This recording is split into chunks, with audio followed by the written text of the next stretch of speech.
Dirt for the dirt throne.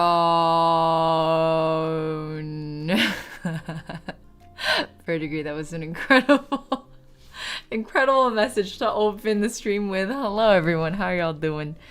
I don't know if you can tell my voice is like maybe a little deeper and huskier than usual. And it's because I went to a wedding over the weekend, which I know was 4 days ago, but I went to the wedding over the weekend, and oh, and then we went to karaoke on Monday, and I just fucking, you know, sometimes you just go really hard and you like kind of lose your voice. 3 happy 52 months. CC is happy 19 months, and Gogo happy 17 months. Wait, is September happening this year? I was like, should I like do a September incentive or something? Blaze Nation, happy 46 months. Congrats on the plant cult is hilarious. Crazy that we're closing in on 4 years of subbing. It's been so amazing to see your journey as your streamer first. I'm so glad I joined the vlog back then. 4 years is crazy. That's actually fucking insane. Thank you very much for the resub. I appreciate it. Thank you for sticking around. This was well timed. I was watching the Deltarune Chapter 4 VODs. That was so fun. I've been camping my Raise Up Your Bat cover for like 2 months now. How long has it been? I like immediately sang it. I like went into my closet and did my best Susie impression, and I thought it was actually pretty good, and then I like just never finished it. As you do when you have ADHD. Severus, happy 46 months. Time is not real. Congrats on your final presentation. Good luck with your promotion. Is the stream to convert us to the plant cult? I guess that's fair. I guess like an expectation of cult like behavior is to try and induct people into your cult. So I guess, yeah, sure. you can super join the plant cult. I won't stop you. How was my white girl retreat? Plant cult. My so-called white girl retreat was a plant cult experience. Let me say hi to YouTube chat. Also, Valkyrie, Diana, and Psychedelic Error. Welcome, both of you. Good to have you. Lilliput says, I know it's late. How is your head? Oh, thank you. Yes, for those of you who don't follow my private Twitter, I stood up too fast and miscalculated the angle under my loft bed, and then I like hit the top, like, squarely on the top of my head, hit the top of my head really fucking hard. Like really fucking hard. Like really fucking hard. It was so hard that like Sapporo, who was across the room, was like, ah! And I was like, oh. Combo started. What? Wait, is this what you guys were talking about? Kami, thanks. Are those bits? I don't know what's happening. I'm a boomer. Thank you, Twitch side, for the combo. I don't know what that is. YouTube, you're not missing anything. It's just a bunch of like heart animations. That's not, it's bits. Okay, great. Toy Fairy, hello. I am okay. I don't think I have a concussion. I woke up the next day and I wasn't dead. So I think that's a good sign. Yeah, it's like hearts. Oh, I guess I don't know what the viewer experience is. On Twitch, on OBS Twitch chat, I'm seeing like heart animations. They're cute. That's about it though. It also gave me Hype Train. So are those the same thing? Is Hype Train the same thing? That's very confusing. Whatever. Twitch engineers do anything but improve the streaming experience. Yeah, I mean, never talk to a product manager about prioritization. You will be disappointed. If you're sensitive to light, then maybe. Yeah, that has not happened. So like I woke up, I didn't die overnight in my sleep of like a stroke, and I don't have light sensitivity. I am maybe a little more scatterbrained than usual, but I think that's more due to like lack of sleep. I've also had 2 drinks tonight, so on an empty stomach. But then I had food, so I'm okay. I'm the kind of heavyweight who like, if I have any food in my stomach, I'm like, I can drink till everyone else around me dies. But if I have an empty stomach, I will feel it within 1 drink, which I think is a blessing. I think that gives me a pretty strong formula for those days where I'm like, I do want to feel the drink today. So the platform has to make money, and currently the platform does not make money. Yeah, so it turns out, I think what a lot of people don't realize is that like streaming to hundreds of thousands to millions of people a day at the same time costs a lot of money. Ying's community sent 30 hearts, 150 bits. I don't know what this means, guys. I feel like a boomer, but I don't know what that is. Thank you for it. I think that translates to some amount of money in my pocket, probably like 50 cents. Stream income is like hilarious. People were like, why did you quit career streaming? And I was like, do you want to look at my Twitch income? Anyway, it's September. I think I'm supposed to encourage subs. I have a plan. We'll talk about it in a moment. It's just mutated bits. Okay, got it. This feels like such a TikTok live type of chat engagement. I mean, it would be if it like showed up on the stream, but it doesn't. I don't see it. Anyway, Karma, what's up? Welcome to YouTube chat. Oh, hi, what cult? Yes, let's talk about the cult. I have a lot of little cute things to show you guys. I like made a bunch of stuff at this cult. This is my elementary schooler show and tell. Hello, nobody person, welcome. Loose Leaf Page, hello. I'm so used to watching VODs. I was just like, oh wait, I can actually interact. Yes, and this is, I used to do more just chatting streams, and today is like a rare just chatting stream. We have no directive today except to yap. We can literally just sit here and yap at each other. I think that is a beautiful way to be.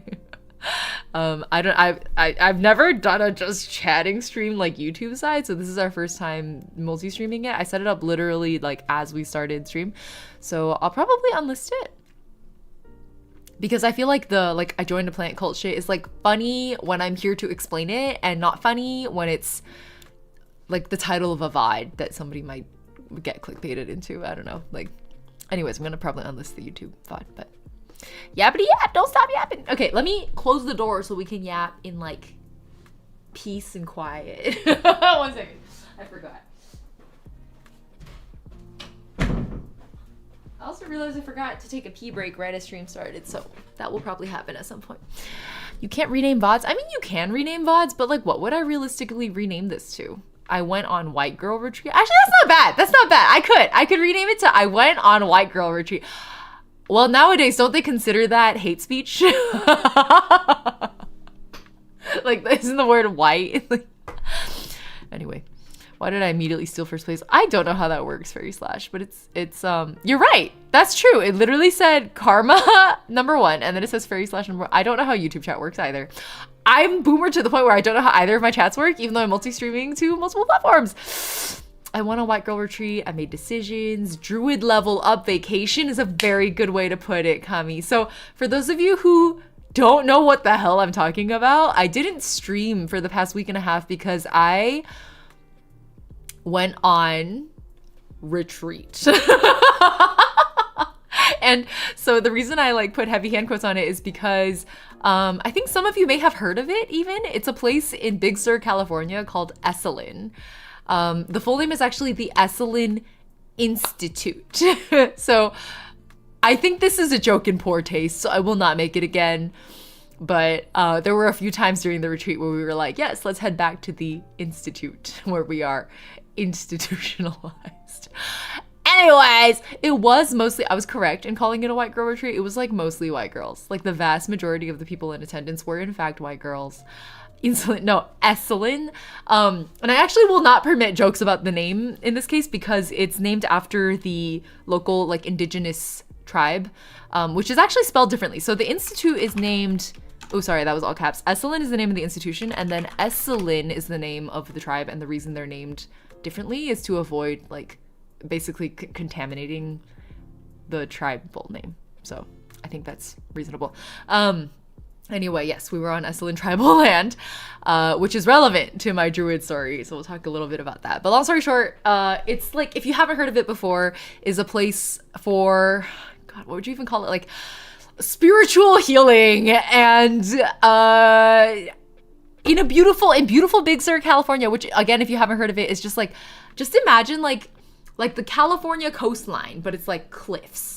And then you're just like on the cliff and you're looking at the Pacific Ocean and it's right there. There's like whales in the distance. I'm not even exaggerating. There are literally whales in the distance.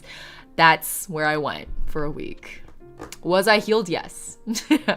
I went full druid, which we will talk about.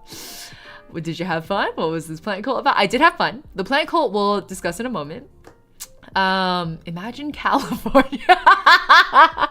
So in the very beginning, so actually I have the pamphlet here. Ta-da! And it's like one of the first things you do is where the hell is, oh, it's not on, it's here. Sorry, it's like hella wrinkled. They gave me this like schedule thing.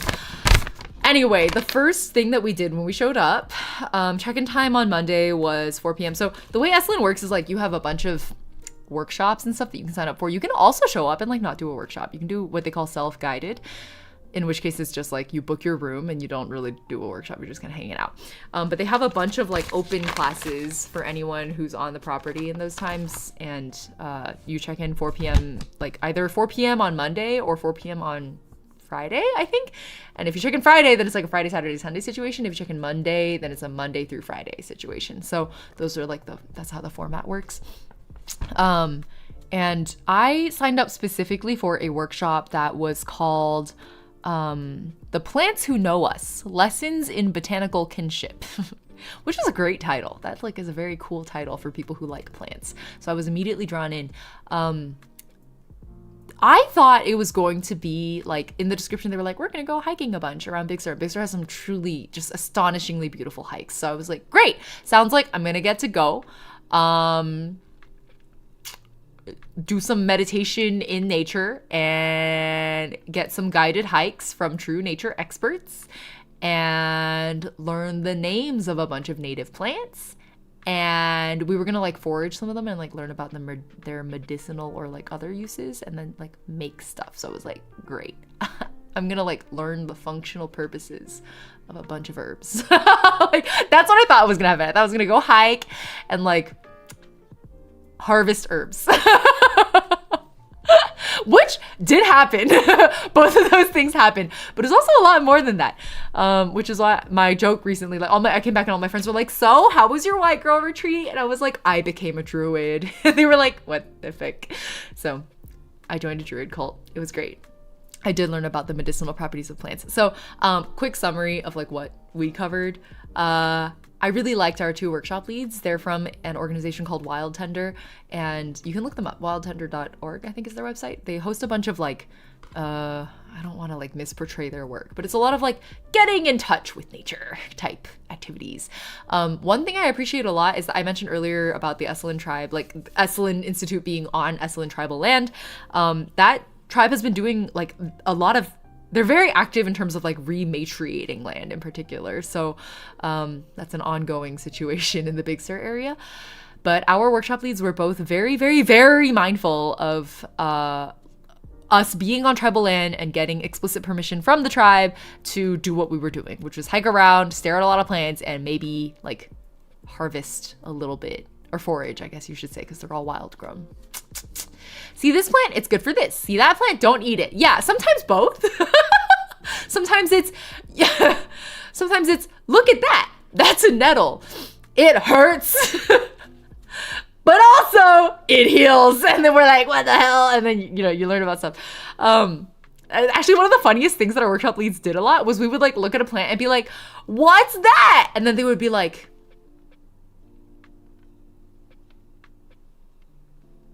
pause, get to know the plant. We would be like, but what's it called? And they're like, wait, smell it.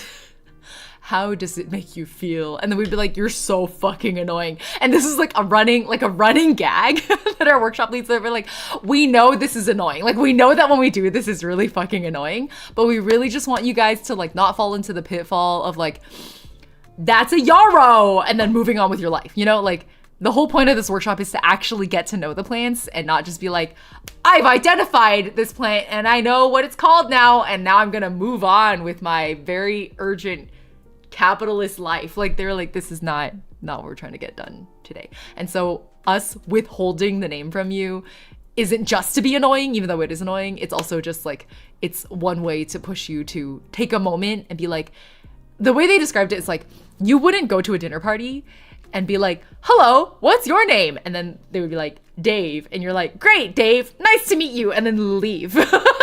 Like, you wouldn't just do that. So they were like, okay, we're not just gonna learn Dave's name. We're gonna get to know Dave as a person. And so something they were saying a lot was like plant person, which I thought was, at first I was like, that's kind of cringe. And then the longer we did it, the more I was like, actually, that's kind of cute. So I came around. Apothecary Ying. Yes, that is the vibe. That is the vibe. So I thought it was fair. It's like, it's annoying, but I think it's fair. The funniest one was the Yarrow, actually, because our workshop lead was like pointing them out and then talking about their medicinal uses. And then somebody was like, what is it? And he like paused for a moment and he was like, you know what? This isn't one of the plants we're like covering as part of the workshop. So fuck it. That's a Yarrow. And we were like, yeah, great. I would like to get to know Dave the plant, but not Dave the person. You know what? Valid, very valid. But we focused on 5 specific plants. It wasn't just like point at a plant and we'll tell you about it. It was like, there was a focus, there was a syllabus. We only had like 4.5 days anyway. Or actually, realistically, it was basically 4 days. It was like 3 full days and then 2 half days on the ends. So we had 5 main plants of focus. And our 2 workshop leads were like, I guess, so one person has like, I mean, his ancestry is like all over Europe, but he, in particular, in a lot of his bio, will talk about his like Celtic roots and how like folk tradition is something that he believes deeply in. So that was our like main workshop lead. And then we had another like a sort of support co-lead situation, and she is half Japanese and half, she actually didn't really talk about her heritage that much, but they're both just like part of Wild Tender, I guess, and so they are both plant people, but they selected 5 specific plants that are not only native to California, they are common across North America, like the entire hemisphere. And so all of the North American hemisphere, sort of regardless of your culture of origin, most cultures in North America have some practices related to almost all of these 5 plants that they selected. And so the 5 plants were oak, nettle, rose, elder, and mugwort. Those are the 5. I always struggle. I always miss one, but I did okay that time. I named all 5. Yeah. And there was a theme, other than the fact that they're like common plants across the Northern Hemisphere and have traditions across most North American cultures. They also are plants that represent liminality. That was like the one concept tying them all together. And I was like, this is really scholarly. This is really like intellectual and also spiritual, and I kind of enjoy that. Like, that really tickles those neurons for me. Elder, yeah, exactly. So the same elder plant that produces the elderberry. That's correct. I do love mugwort. I grew up with, well, I have complicated feelings about mugwort, but we'll get there. Yes, oak, nettle, rose, elder, and mugwort. Go plant cult! Is the title literal? Nah, I mean, it's like an 80% joke. I think there are some elements of it that are like a little culty in the sense of like what the kinds of behavior you expect from a cult. But I am a strong subscriber of like the number one thing I look for in a cult is cost of exit. And if there are no costs to exiting, then it's not a real cult. Like, then it's a just for fun kind of cult. More resources for you to add to your druid lore. Gabby got me. Exactly. I was literally, the whole time every time we learned something new, I was like, oh, my druid now has extra information. It's not a cult, it's a cult. I like that. Okay, so the first plant we came into contact with, first contact, was actually mugwort. And so I have a little pouch here of mugwort. Let me pluck some out and show you. Well, I kind of disintegrated the mugwort. I like broke it up into little pieces, so it's gonna be a little bit hard. I wish I kept one stem of it, but it kind of looks like this, which is really different from the mugwort I grew up with. So the reason I say I have a complicated relationship with mugwort is because my mom really loves Asian mugwort. And that's like, oh, let me just look it up. Mugwort.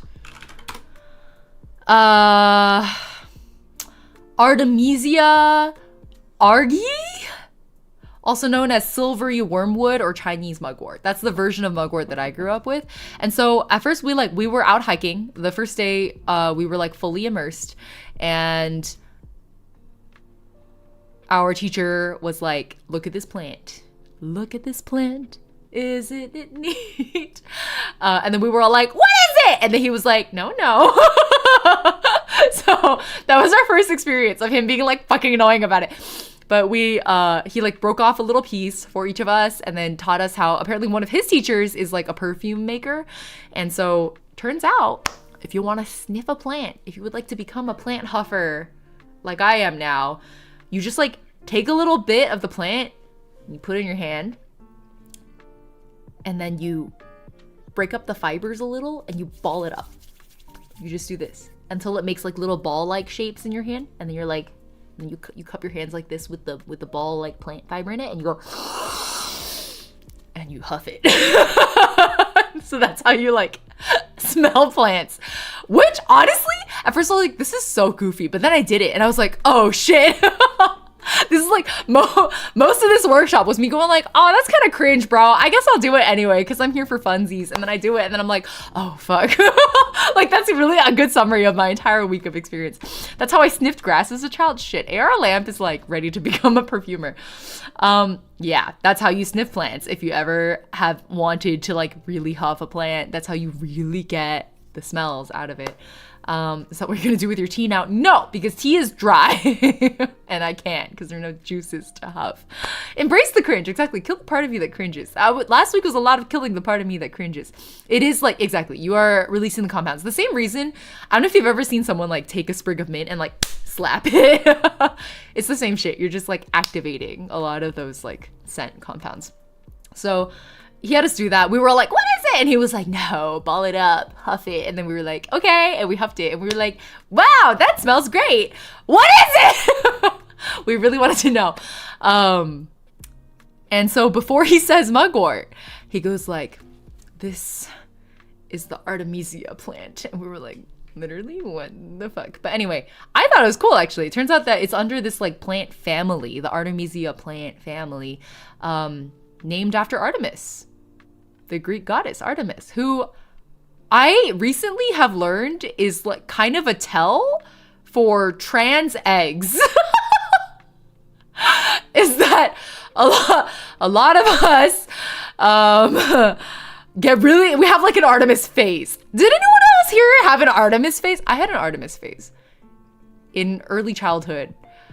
It's like a tell. Yeah, like if you in your childhood had an Artemis phase. Yeah. Crispy's like, trans what?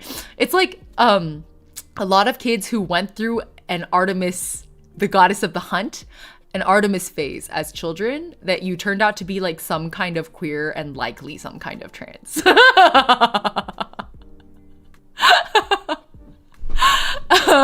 I did have an Artemis foul phase too, yeah. But it's like, did you have an Artemis, the goddess of the hunt phase?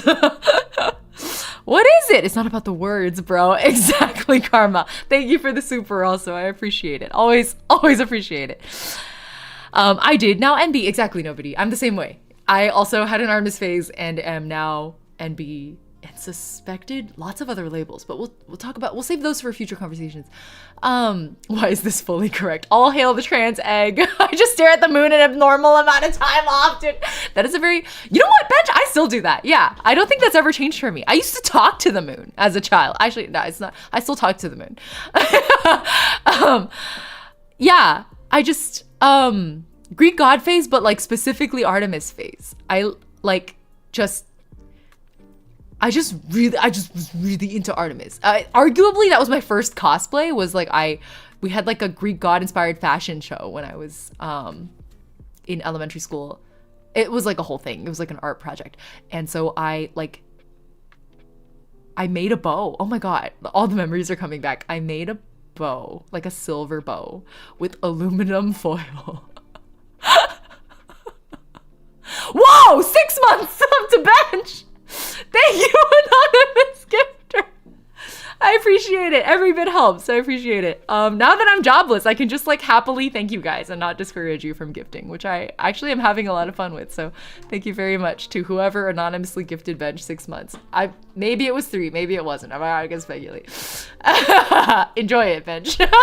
Betty Bonbon also happy 36 months. Thank you, thank you. Happy 3 years? Am I doing the math right? Is 36 months 3 years?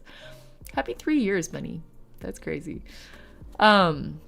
Yeah, I made a bow. I took wire clothes hangers and untwisted them, and then I made like a kid-sized bow. It was like wrapped in aluminum foil, but then sculpted to kind of like have more of that shape of a bow. Yeah. So Callahan, did I never tell you? Yeah, I'm jobless now. Well, willingly, guys. I'm not like, I didn't get like dramatic fired. I didn't get laid off. I'm not like super sad about it. I like am happily jobless. So I've changed my tune. You know how I used to be like, every time you guys gifted me something, I'd be like, thank you, but like buy yourself a boba next time instead. Now I'm like, thank you, it really helps. It's a good jobless. It's a good jobless. Yeah, I'm like happily jobless. That's why I was able to go on this retreat last week. I didn't have to take time off of work. I just like fucked off. Three's like primers. Happily jobless is kind of goals. Yeah, well, so I do have like a timer that's gonna run out on me, right? But I have enough savings to be comfortably jobless for 1 to 3 years, depending how frugal I manage to be. And then we'll see. After the 3-year mark, it starts to get a little dicey for me. But I think like if I move back in with my parents, I can make it go to 5, maybe 7. We'll see. Karma's like, here's another. Thank you. I appreciate it. Thank you for the super. What was my former career path? Secrets of Tundra. Great question. Hello. I was a techie, which is how I have literal years of savings. I find that it's a little hard to do if you're not in like tech or finance nowadays, which is really sad that the state of our economy is where it is now. But I was a techie. I did software engineering for, oh my God. Kami, thank you for 5. I had to pause for a minute to be like, how am I supposed to respond to these now? Because it's different from before. Kami, thank you for 5 gift subs. I appreciate it. It helps a lot. Anonymous gifter, thank you for 1 community sub gift. And congrats to Triple Tauruses, Brian C, Little Witch Leah, Bitter Bones, Moxie Moxu, Oma Mythos. Congrats all. Welcome to the clutch. Not all the fucking XDs, bro. Sapporo's like, my food supply. We buy like the fancy blue buffalo stuff for Sapporo too. Our girl only eats the best. That's why her fur is so soft. Yeah, I haven't done a subathon in like years, Blazin', but it is bringing flashbacks back, isn't it? New number 1, you deserve it. Thank you. Yes, indeed. Thank you, Karma. The wheel of gifts, Summer was no. Oh my God, that was torture. I mean, it would be fun now because I don't have a job anymore, so I'd have time to like actually do them. Respect to the software techies. Thank you. Okay, so I'm of the somewhat radical opinion that like, I don't think it's hard to become a software engineer. I think a lot of people had really bad teachers and professors, and like that fucking sucks. And I'm sorry to anyone who went through that. Oh my God, literally the moment I was like, yeah, I'm not discouraging subs anymore, y'all showed up with like 20 fucking gift subs. You guys are crazy. I appreciate it. Thank you, Yuo. That is insane. 10 gift subs. Thank you, Yuo, and congrats to Loose Leaf Page, Ren Emin, Viv Astral, Violet SR, Burhan, Lord Shriller, Lila Potatoes, Oh Just Great, Blue Enfield, and Lady Noves. Is it September? Is it discounted right now? Let me try. If I were to like try and give someone a sub right now, what does it do? Is there anyone here who's not subbed right now? You guys gifted so many that everybody subbed. Like if I gift you a sub. Oh, it's not discounted. Is September not happening? Chat is indeed a cult. Yeah, I guess. That was a conversation I also had.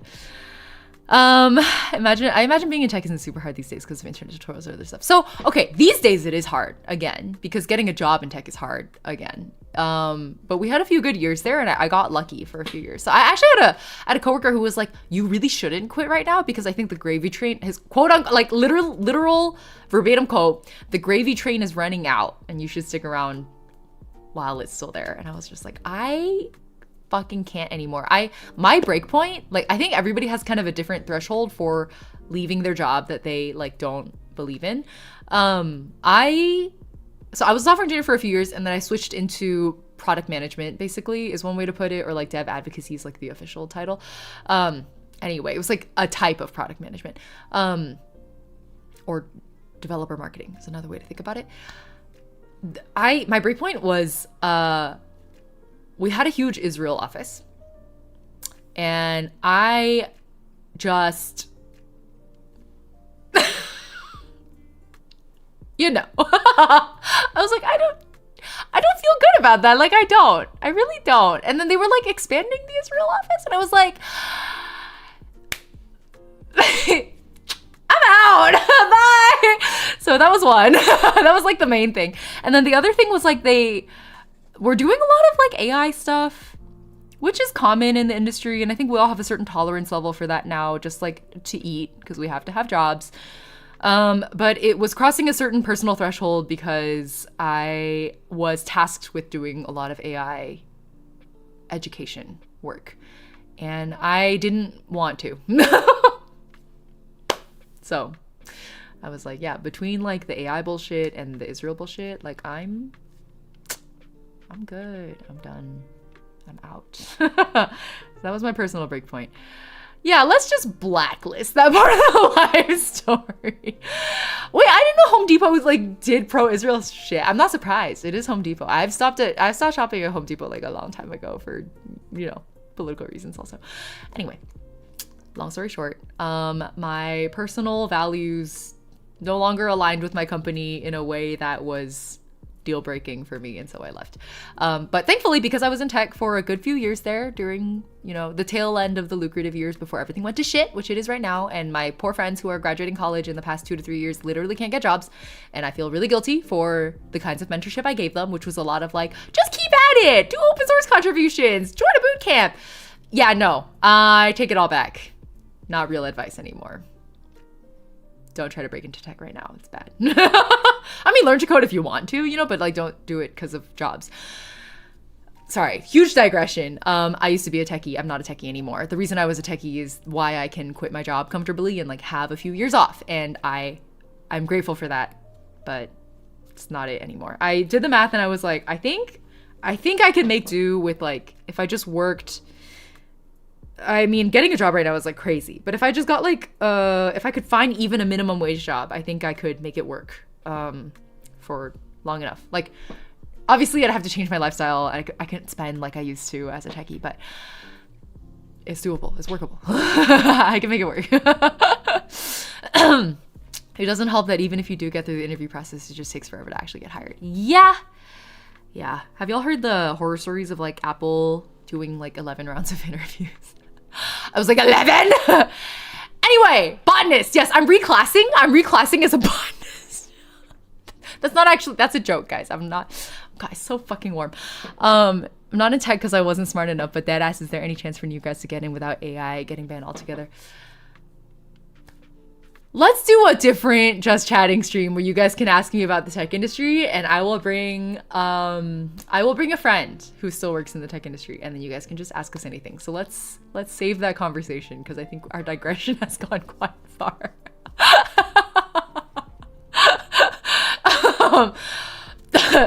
It's complicated right now. It's bad out there. What happened? Hype train? Oh shit! Wait, you guys actually took the hype train to level 5. Wait, that's crazy. I haven't seen it there in maybe years? Your community contributed a total of 24 sub gifts and 0. I didn't even do a subathon, guys. I appreciate it. That's great. That's very sweet of y'all. I'm very grateful. Thank you for 24 sub gifts. I'm like practicing the thanks again because I've scolded you all for this for so long. Callahan, happy 14 months also. You're still literally the only Twitch streamer I've ever used my own money to subscribe to. This community feels like coming home. I wish you the best moving forward. Thank you. It's very sweet of you. Tanned, you guys want to see my tan lines? It's crazy out here. Look at that. Isn't that insane? The lighting isn't even doing it justice. Wait, let me like hold up some white so it like rebalances. Do you see that?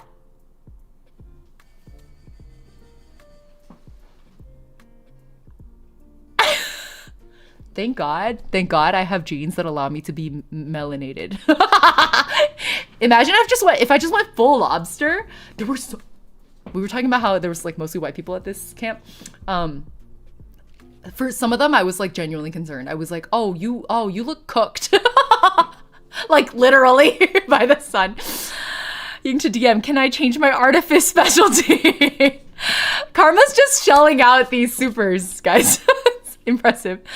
Thank you for that. Appreciate it. I literally turned red. Yeah, I'm very grateful that I turned brown instead of red. Like this was me in this shoulder specifically. I got really embroiled in a conversation with a guy that I met at Esalen, and I'm not gonna get too specific because bro was telling me some like really wild life stories. We really bonded in that conversation, but we were there for like 2 hours and it was just like literally zero shade protection. I had no sunscreen on because I thought I was only gonna be there for 15 minutes for lunch, and then we just got caught up, as you do in this conversation.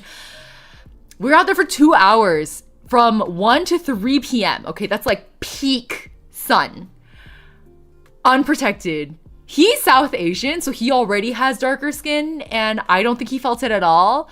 I was like, oh, I'm like kind of feeling it, but I don't think I'm gonna burn. So we're just gonna risk it. And I just like stayed out there, no sunscreen, no jacket, nothing. I had this tank top on, which is why you can see the shape of it, for 2 hours, 1 to 3 p.m. straight. It was rough. I didn't die though, I just tanned. So I'm thankful for my genetics right now. Flexing it. Yes, but please use sunscreen. Please don't make my mistakes. Please use sunscreen. Okay, where were we? We're talking about mugwort. Mugwort. We're talking about mugwort. Okay, for those of you just joining and got during our sidebar rather than the mugwort discussion, let me show you all the mugwort again. Oh my god, it smells so good. So, it looks kind of, looks kind of like this. This is a different mugwort. So let me look up the name. We're talking about Artemis and Artemisia. So the one that I grew up with, it has these like, well, maybe I can just show you guys the image from Wikipedia. So the one that I grew up with looks like this. I'll just put it in the corner. It's these like, you see how it's like kind of soft looking? And then it's got these like fronzy bits of the leaves. This is the kind of mugwort that I grew up with, that my mom still grows in our backyard. Excuse me. So this is the Artemisia argyii, the Chinese mugwort. And then let me see what other kinds. Okay, so then in Europe, they have one called the Artemisia absinthium, which is also known as the common wormwood. And the reason it used to be called, or is called mugwort, is my webcam out of focus? Oh, I think it's because I like held something close to the camera and then brought it back. Okay, it just hates me. 1 second, I'm just gonna keep this open. Configure video. Okay, so we're just gonna, okay. So, wormwood. Common wormwood. The reason it's called mugwort is because it was like the wort used for beers, and that was common through, I think, most of medieval Europe. That was what we were told. I didn't actually fact check this. Wormwood, aka absinthe. Yeah, Triple Taurus has got it like immediately. So I think it is still used for absinthe, but it used to be in beers. And the way our instructor told us about it was that they stopped using mugwort for beers and started using hops because it was like a subjugation tactic. because mugwort is like the herb of dreams. I mentioned earlier liminality being the thing that like ties all these 5 plants together.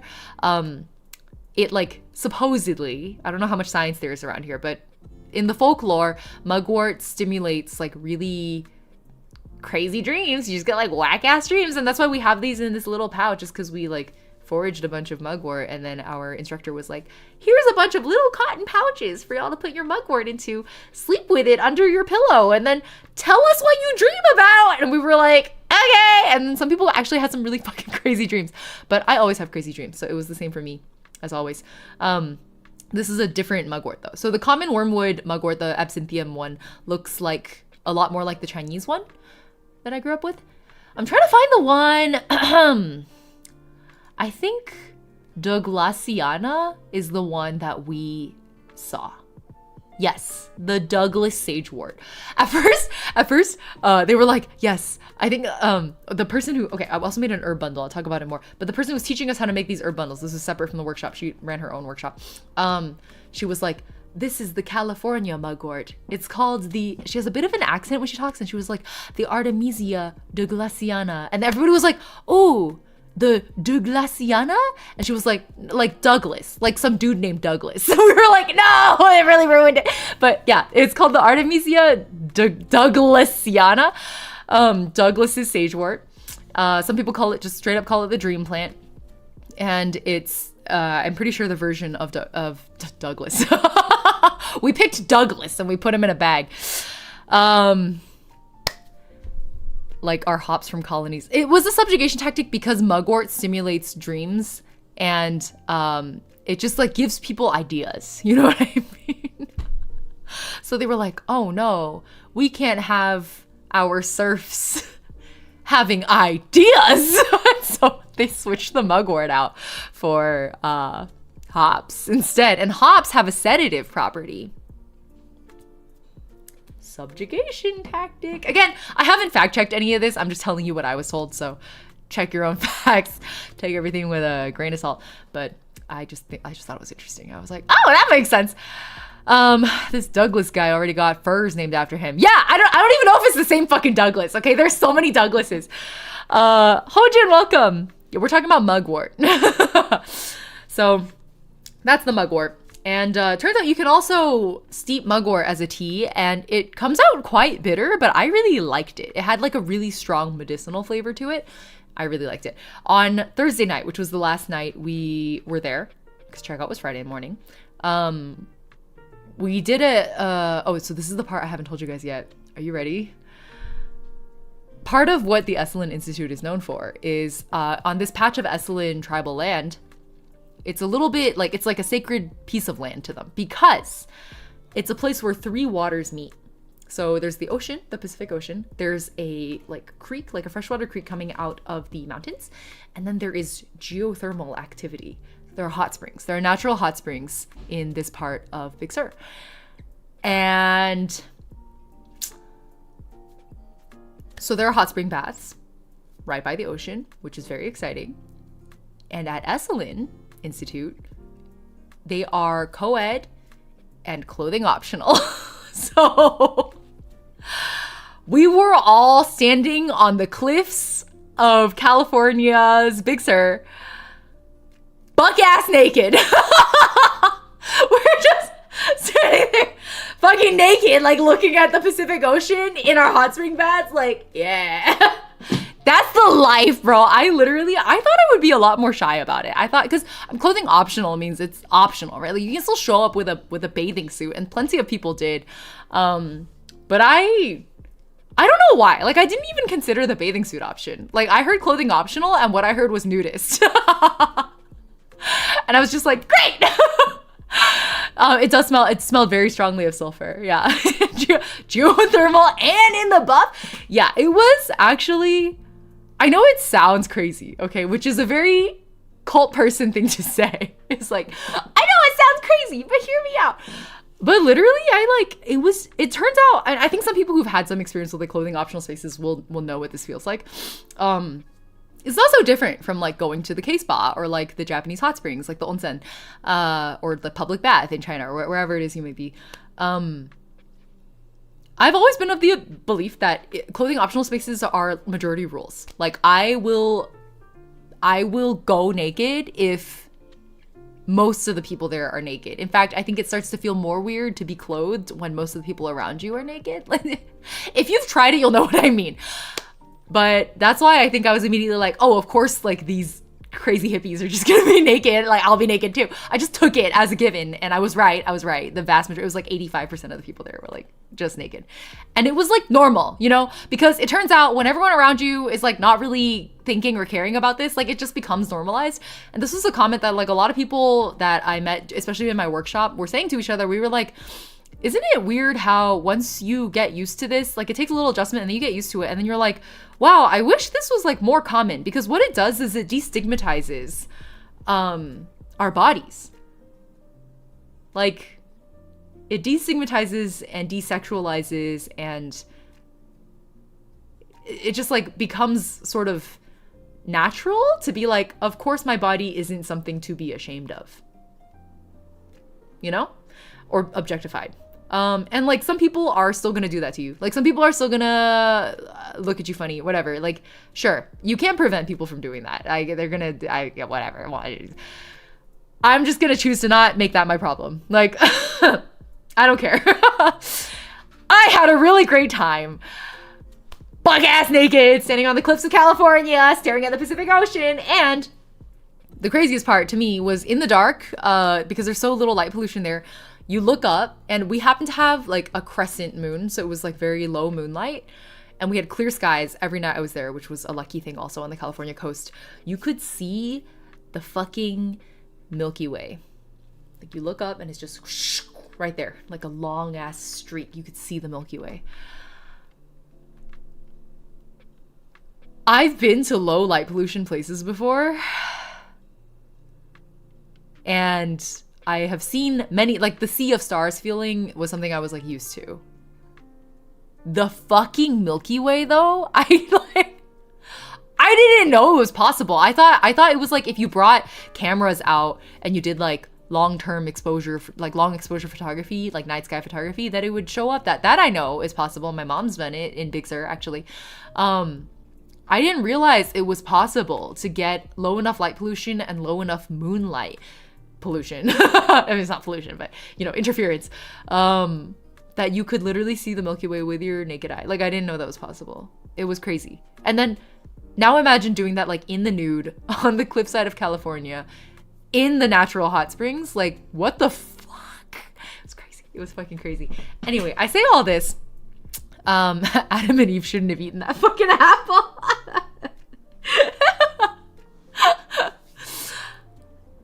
This American Life recently reran their episode where Jonathan Goldstein like rereads that short story that he wrote about Adam and Eve eating the fucking apple. Sorry, this is very niche. This American Life fans will know what I'm talking about. That was a great episode. Yeah, I've never witnessed it myself until now either. And I will just say, if you get the chance to witness it for yourself, I could not recommend it more. It was just crazy. It was just so crazy. Just looking at the Milky Way, I was just like, what the fuck? Sorry, I bring all this sidebar up of explaining the nudity situation to you all because on the last night that we were there, the baths separate into quiet side and silent side. So silent side is like dead fucking silent. You don't fucking talk on the silent side. Quiet side is like you can yap in whispers. Silent side, we took over. Our workshop took it over Thursday night, and it was very much not silent because it was just to ourselves. You know, we were loud as shit, actually. So we were in there, and the reason we were in there in the baths is because our workshop leads, I keep wanting to say harvested, but it's not they foraged a bunch of Douglassiana mugwort and filled the baths with it. And so we were like, they had also made mugwort tea. And so we had mugwort, we were sitting in mugwort hot spring baths, drinking mugwort tea. And they thought it was so funny. Our workshop lead kept going like, hey, we're steeping back and forth. Like, who's the tea now? And I was like, yeah, that is pretty funny. But yeah, it was just, yeah, mugwort human soup. Like it's dream soup. It's dream soup, exactly.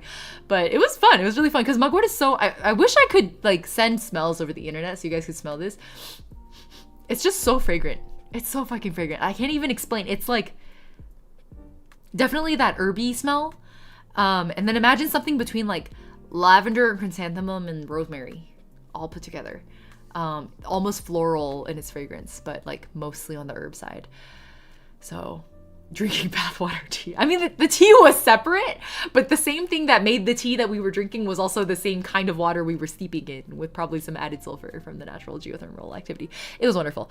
But it was funny because I think up until that point, we were just like, by day 4 at Esalen, you're kind of used to being like bug-ass naked around strangers. You just kind of get used to it. And we all got weird about it on Thursday night because we were like, it's different when you know each other. And everyone in this workshop, we had spent 4 days together at that point. And we were like, oh, friends with like Mark over there. And now I'm gonna probably accidentally see Mark's dick. It was just like, you know. And then there was even a moment where somebody was like getting into the tub and was just like, oops, like let me re-angle a little so I don't like flash all of you guys. And then we're looking at her like, are you not already flashing all of us just by being naked in the bath? Like what more additional flashing can you be doing?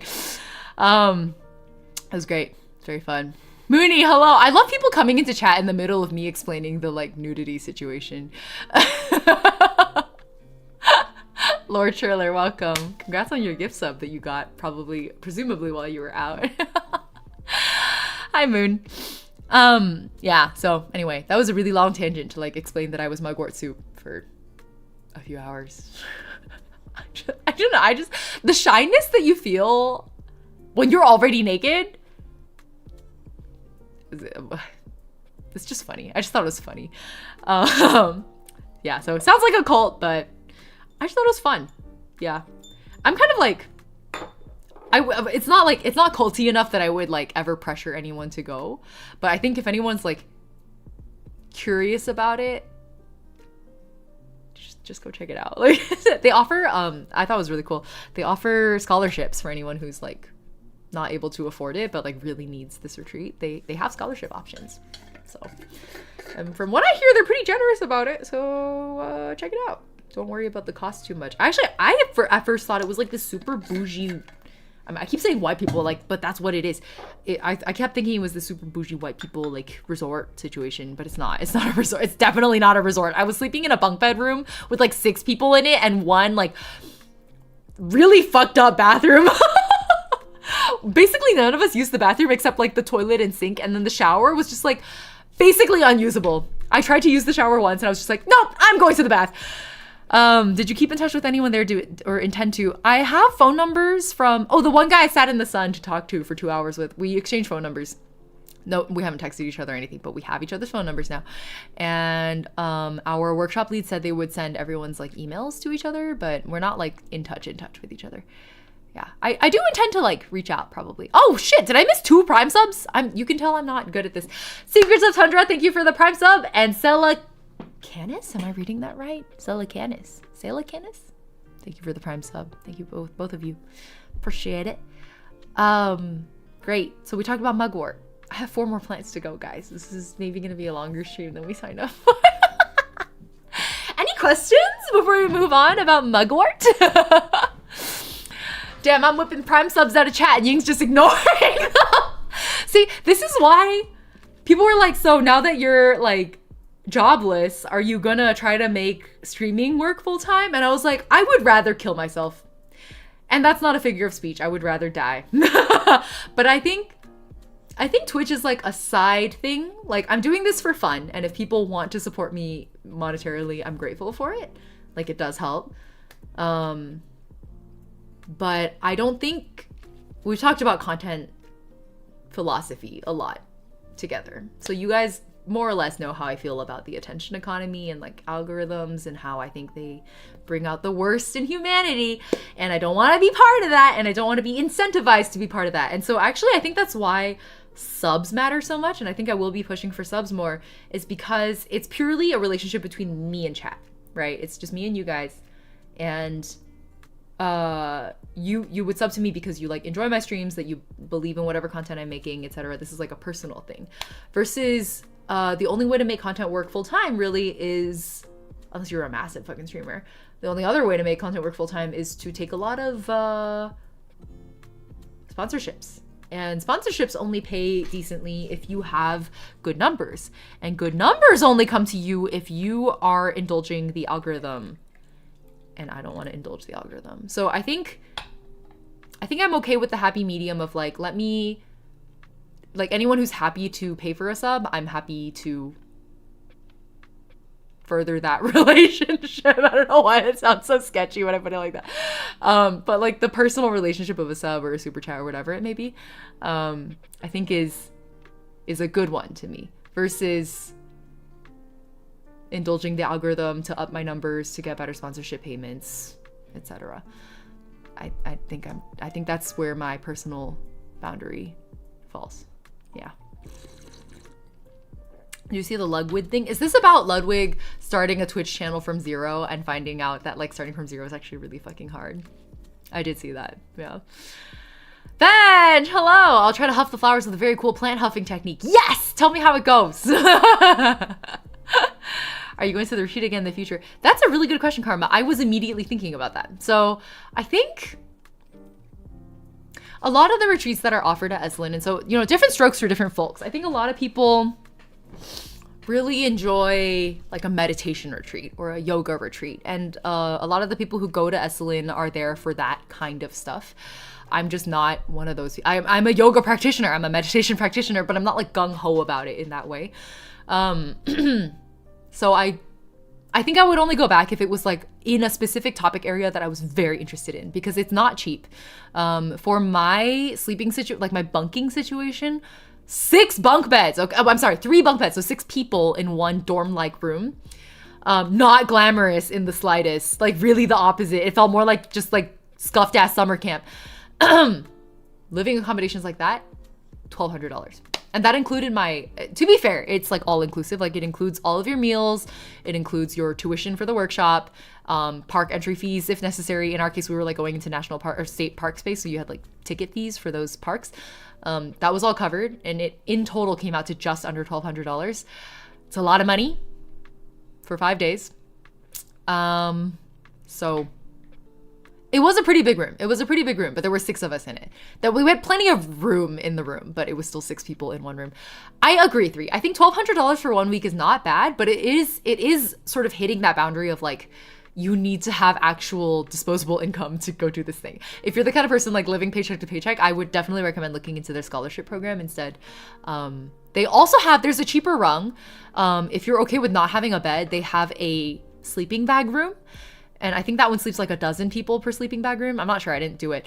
But it's just like, it's a room where you have access to it, and there's like, you just, I don't know if they provide the sleeping bags, but you like sleep on a sleeping bag for the duration that you're there. And I think for a 5-day retreat, it's like $800. So I did the math and I was like, I think $400 extra is worth sleeping in a proper bed, because I don't sleep well on the floor. So, you know, do your own calculation there. But I'm a very sensitive sleeper, and I couldn't risk like extra snoring people. If you have the money, I think it's not a bad price. Like, I don't think you're getting ripped off. I think it's a very fair price actually for what you're getting. But it is crossing the boundary of like common accessibility, right? Yeah, I thought $400 was worth it. But again, like not everybody can afford that. So if you're on the budget side of the spectrum, there's no shame in asking for support there.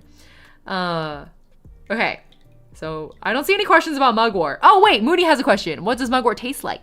It doesn't taste like green tea. The mugwort tea that we had was like, imagine, I don't think there's an herbal tea I can even compare it to. Have you ever like overbrewed a barley tea and it became kind of, there's like a roast, like an overly roasted taste to it, and then it kind of gets more tanniny and bitter. It's like a really overly roasted barley tea, but without that pleasant toastiness from the barley. Like replace the pleasant toastiness of a barley tea with like strong herb scent. That's mugwort tea. It's got that like that astringency, like really, really, really present. And then also just herbs. I'm glad you guys are having so much fun with the phrase "Imagine California." I didn't realize how comedic it was until y'all started clowning me for it. So out of 10, what would you rate being mugwort soup? 8.5.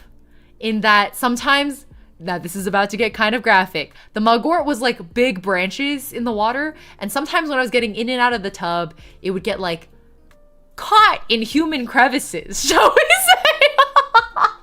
I was like, what's that in my butt crack? It's like a whole ass like stalk. That was a little bit unpleasant. It was like a mug ass wart. Mugwort in the butt.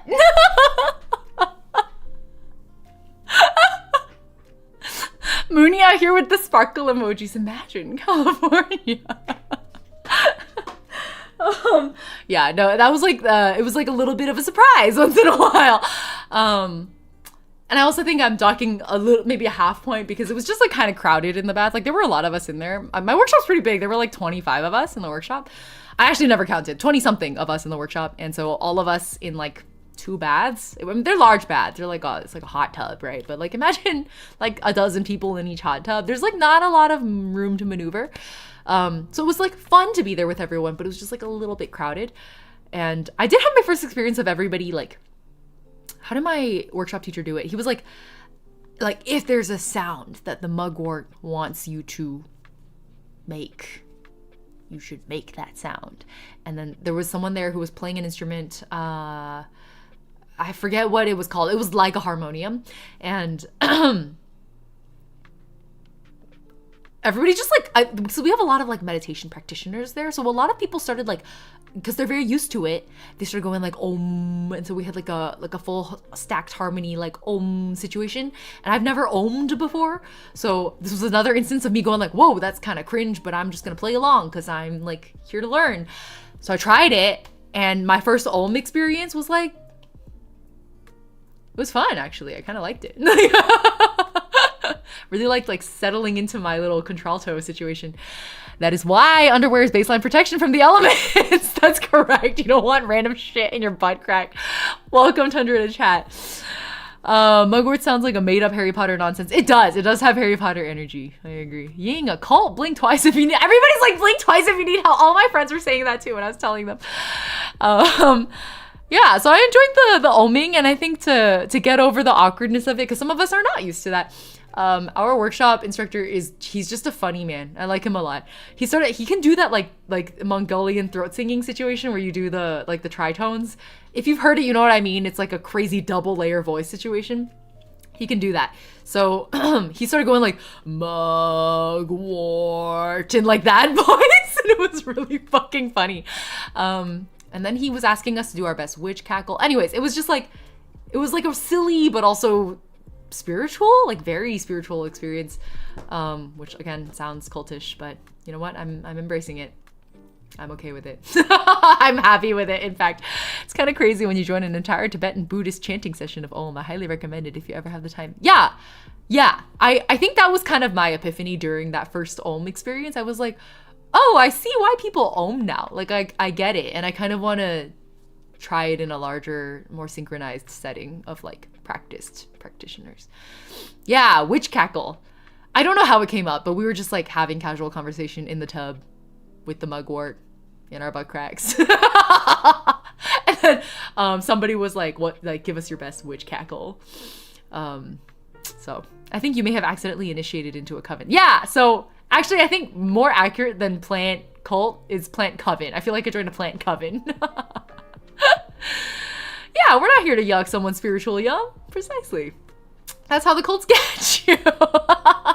Again, my main tripwire when it comes to avoiding cults is, what is the cost of exit? Like always, this is actually very practical advice, guys.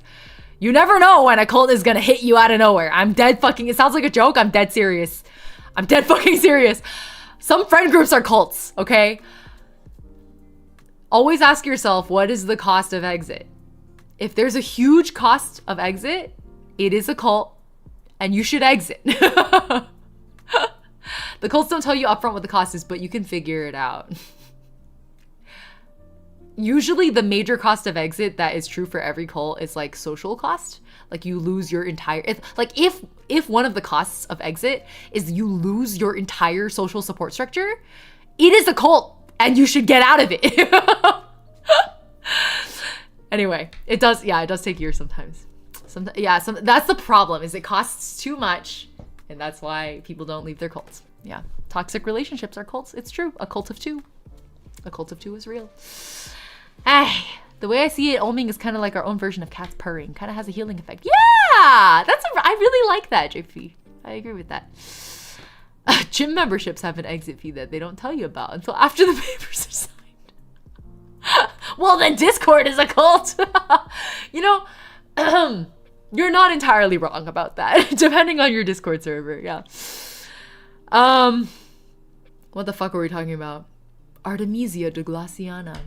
Any questions other than we talked about flavor that Mooney had a question about for the Artemisia douglassiana? Oh, I guess I literally was like, oh, it's named after Artemis, and then I didn't really tell you about like how it's relevant that it's named after Artemis. So interestingly, mugwort has a lot of usages in women's health. So you can drink mugwort tea to start your period, for example. So if your period is late and you're like, what the fuck? You can drink mugwort tea, and this has like an actually, I think, proven effect. I think there's like actual science on this one, that like it will likely help you start your period a little earlier / on time if it's late.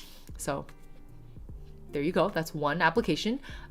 Be careful though, because, okay, this is where, again, it gets kind of complicated, and most herbs are like this.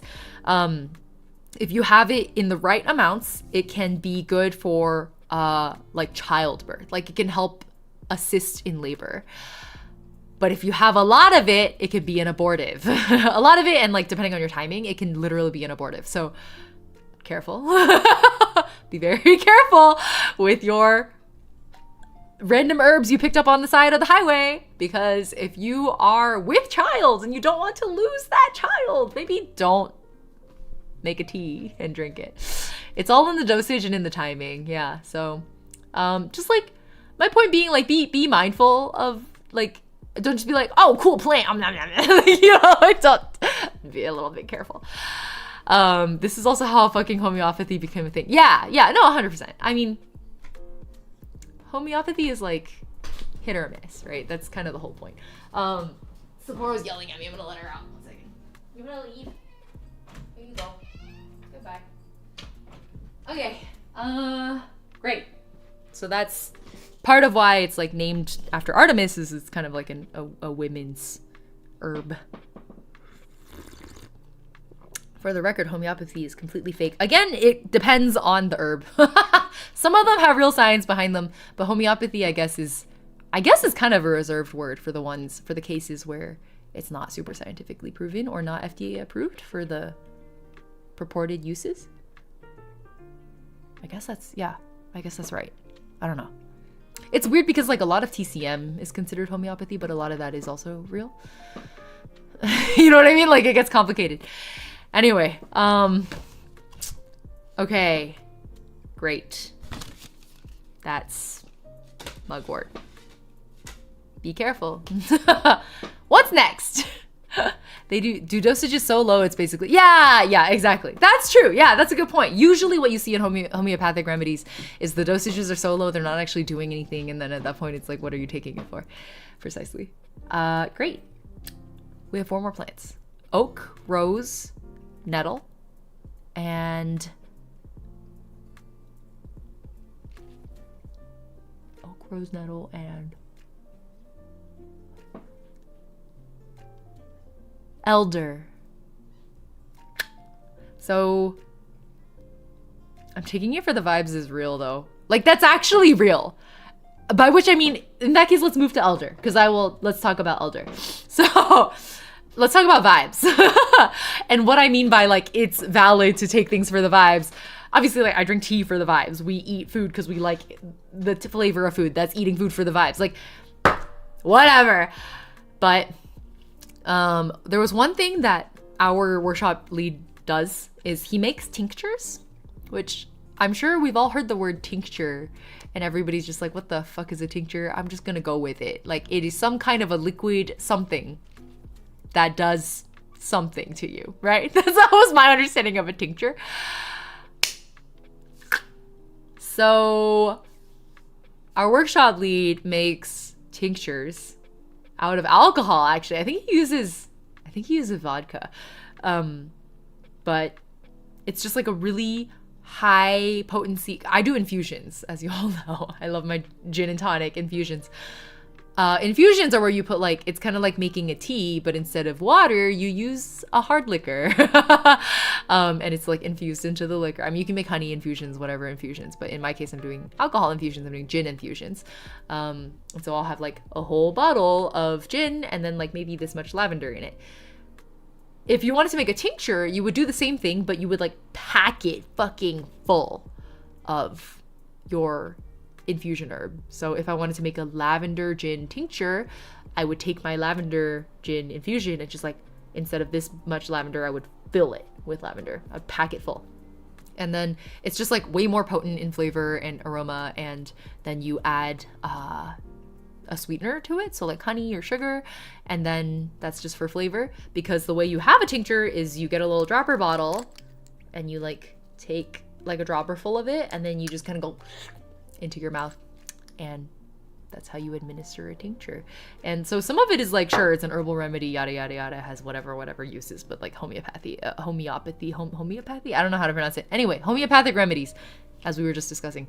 But our workshop lead was like, honestly, I'm not really taking it like for any medicinal reasons. I'm just taking it because for me, it's like it furthers my, it's like a spiritual practice between me and nature. Like, by making this elderberry, we have a syrup here, it's not a tincture, but by making his elderberry tinctures, and then taking them, he's like, I am deepening my connection with this plant.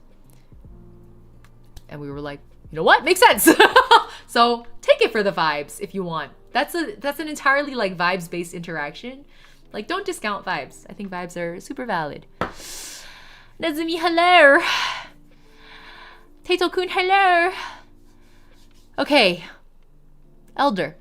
Should I like find an image? Tinctures are used also a lot in esoteric religious practices like voodoo and Santeria. Oh, what is Santeria?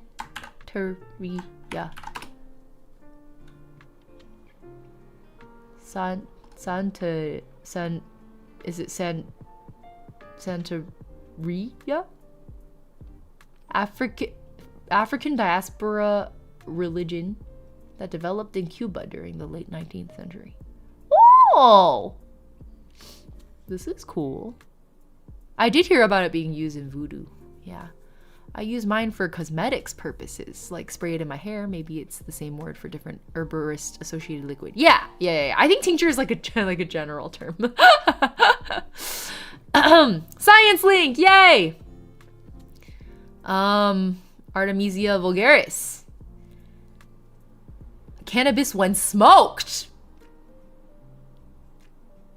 Okay, that's funny because my herb bundle is meant to be burned. Anyway, we'll talk about that later. Cool. So,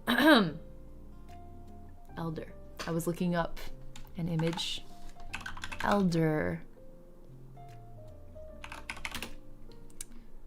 Elder tree. I want to find like an elder. I wish I had a better image. Maybe I'll find like an elder stem instead.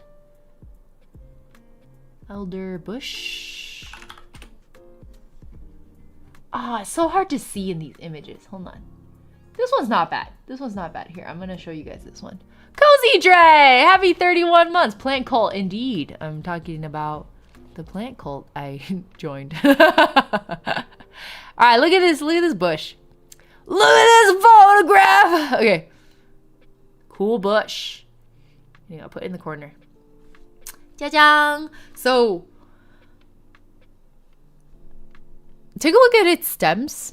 Like the stems of the bush. They're pretty like straight, right? And that's why the elder wood it has a lot of like purposes that it was, especially I think in like Nordic cultures, they used it as a fire starter because it was like super straight and had variability in its density, I think. And because of the straightness and the varied density, it made it really good for fire starting because a friction fire is really fucking hard to start, and having those features makes it a little easier to start a friction fire. So elderwood was useful for making friction fires. Nice bush, love a bush, good bush, very cool bush. Thank you all for enjoying the bush. Yeah, and that's where purportedly, again, I haven't fact checked any of this. Supposedly, the name elder comes from like an ancient, like a Nordic language word for fire, which is eld. And then it became elder, and then now elder is a word, like a term of respect for an aged person. So that's kind of the namesake, according to my teacher. It also has a lot of other uses. The straightness of the shaft and also the hollowness of the shaft makes it really good for like blowing like concentrated air for encouraging a fire, for example. You can also use it to make, I think, was it arrow shafts? I think that's right. Yeah. And then there's also, do you like rocks? I do. I'm watching Nudie Rocks this season actually to try and learn more about rocks. Internet sources seem to agree with the etymology. I appreciate y'all fact checking as we go along because I haven't had the chance to like sit down and fact check all of these yet. That's great to know. Thank you. So apparently that's the etymology, and you can use elder for a lot of things. The flowers and the berries, they all have different purposes. I think, what was it? Like I think the flowers like make you poop or something. It was like for constipation. I forget what it is. Anyway, our workshop kept making jokes about, we're like, oh, is this the one that makes you poop? We just like kept asking that about every plant. I think it was the elderflower. Karma, thank you for the gift membership. I appreciate it. Finally throwing rocks in Yingguang cosplay. Why? JP, congrats on your gift membership. Nudie Rocks is I have some opinions about the show. It's good. I'm enjoying it, but I have some opinions. Anyway, the berries, the flowers, they all have different purposes. You can look them up. They're out there. It's a very popular plant, especially in Europe. We just like walked up and we saw a big elder bush and we're like, oh, what the fuck? Turns out they grow everywhere. And the reason they are like a liminality plant is, well, there's a few reasons, but one of them is that they kind of like to grow on the edges of human civilization activity. So you'll see them on like highway exits a lot. I just realized how silly it sounds that I was like it sounded really cool to be like, it's a liminal plant. It's on the edges of human civilization, such as a highway exit. This is so fucking... Oh, that's so dumb. That's like one of the dumbest things I've ever said. And yet it also makes sense. So the shit plant, I don't know, you could double check that. I don't remember what the plants, I don't remember what the flowers and the berries are for. One of them makes you, oh, that's what it was. If you eat the berries, there's a few different, like the mugwort, there's like variations on the elder plant. And in the European version, you can just eat the berries raw. In the North American version, if you eat the elderberry raw, it will give you the shits. Don't do it. So cook them first, basically. If you just like apply a bit of heat, like any form of cooking, it won't hurt you. Sean with a she? What does that mean? Or Sean with Sean with a she. Welcome to chat. Hello. Like beans. I guess so. Yeah, like beans. Don't eat them raw. Elderflowers are a laxative. Thank you for confirming, JP. So there's that. But other than the whole they grow on highway exits thing, there's also, I think the elder tree is generally seen as a very like feminine plant in a lot of like Nordic mythology, especially Norse mythology. I don't know what the word I'm looking for is. And they there's like lots of mythology around like the spirit of the elder plant. It's like an old lady who's like a witch who's gonna like cast spells on you or curse you or whatever. You're like never supposed to, it's like there's like weird ritualistic, and I mean weird in like a positive, non-judgmental way. They're just like interesting. Like don't stand in the shade of an elder tree, or like don't put your house in the shade of an elder tree. Don't pee on elder trees. These like ritualistic things that mostly have to do with like respecting the plant, actually. So there's a lot of like folklore and mythology around this plant, but yeah, that's kind of it. We didn't spend a lot of time with it. We did take some berries, but we were a little late in the season, so Mostly we were using frozen elderberries that our guide already had. So this is elderberry syrup that we made. Why isn't it focusing?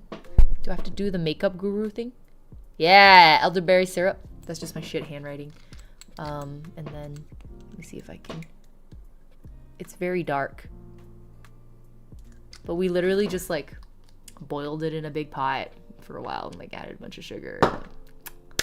Ta-da! Syrup! An old lady who lives on highway exits.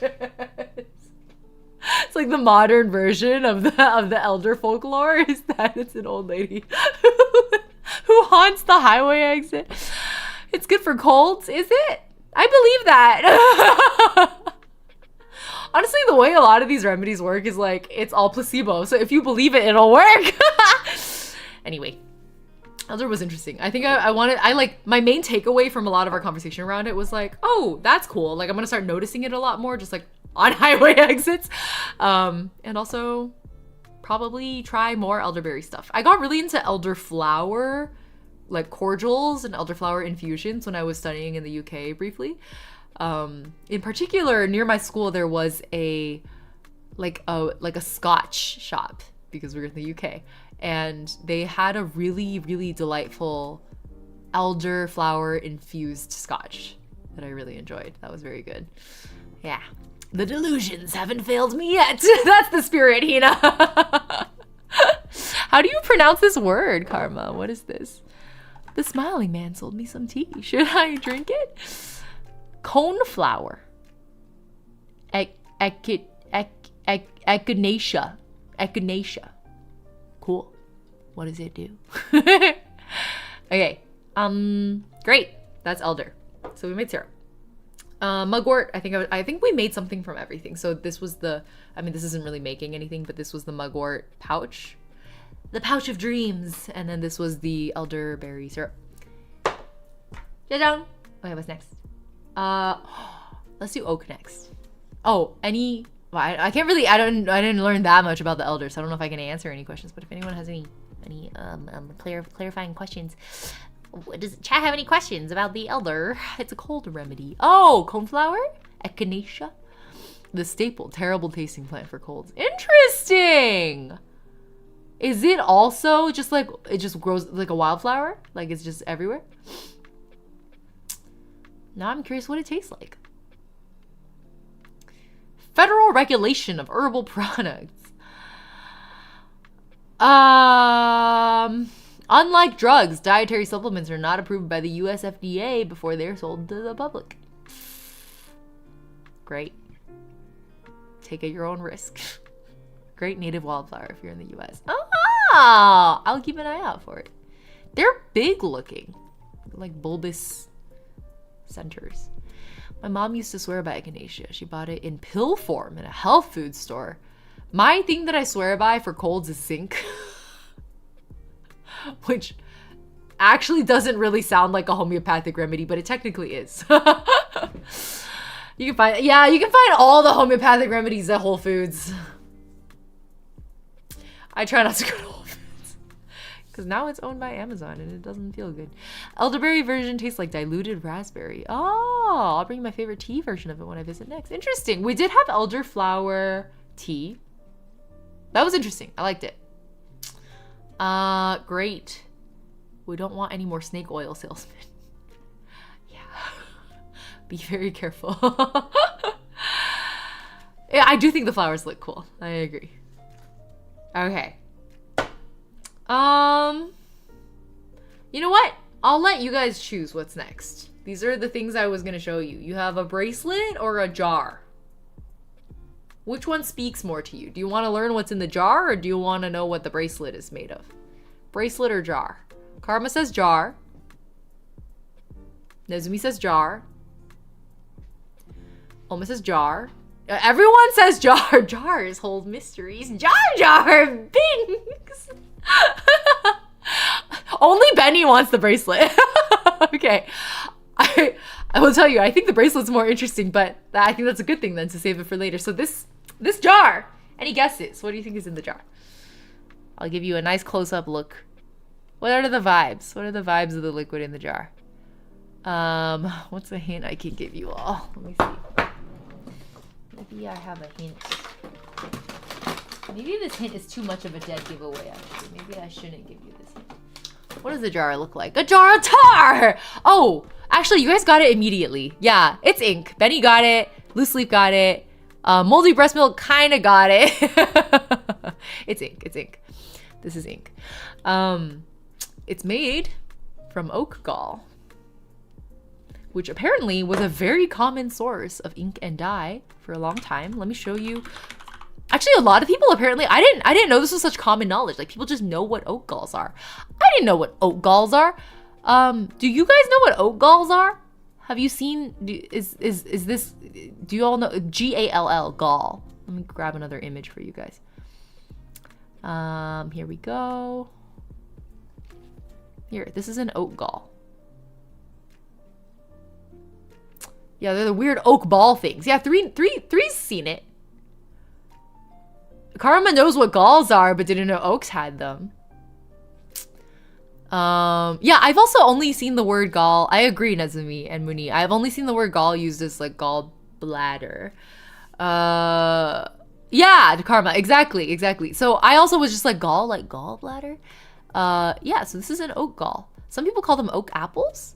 They just like, they grow on oak trees and they look like an apple growing on the oak. And it turns out they're like a super like functional part of the oak, not just for us, but like for the reason they're formed is actually like, it turns out oaks have like a reciprocal relationship with some wasps. Was it wasps or hornets? Wasps, it's wasps. I just looked it up. And every oak has like a special relationship with like a specific kind of wasp. And so, yeah, kind of like figs. It's not a fertilization thing in this case. Like, it's not pollination. It's like a defense mechanism. So the wasps, I forget how they trigger it. They like do something to the tree that lay larva, whatever.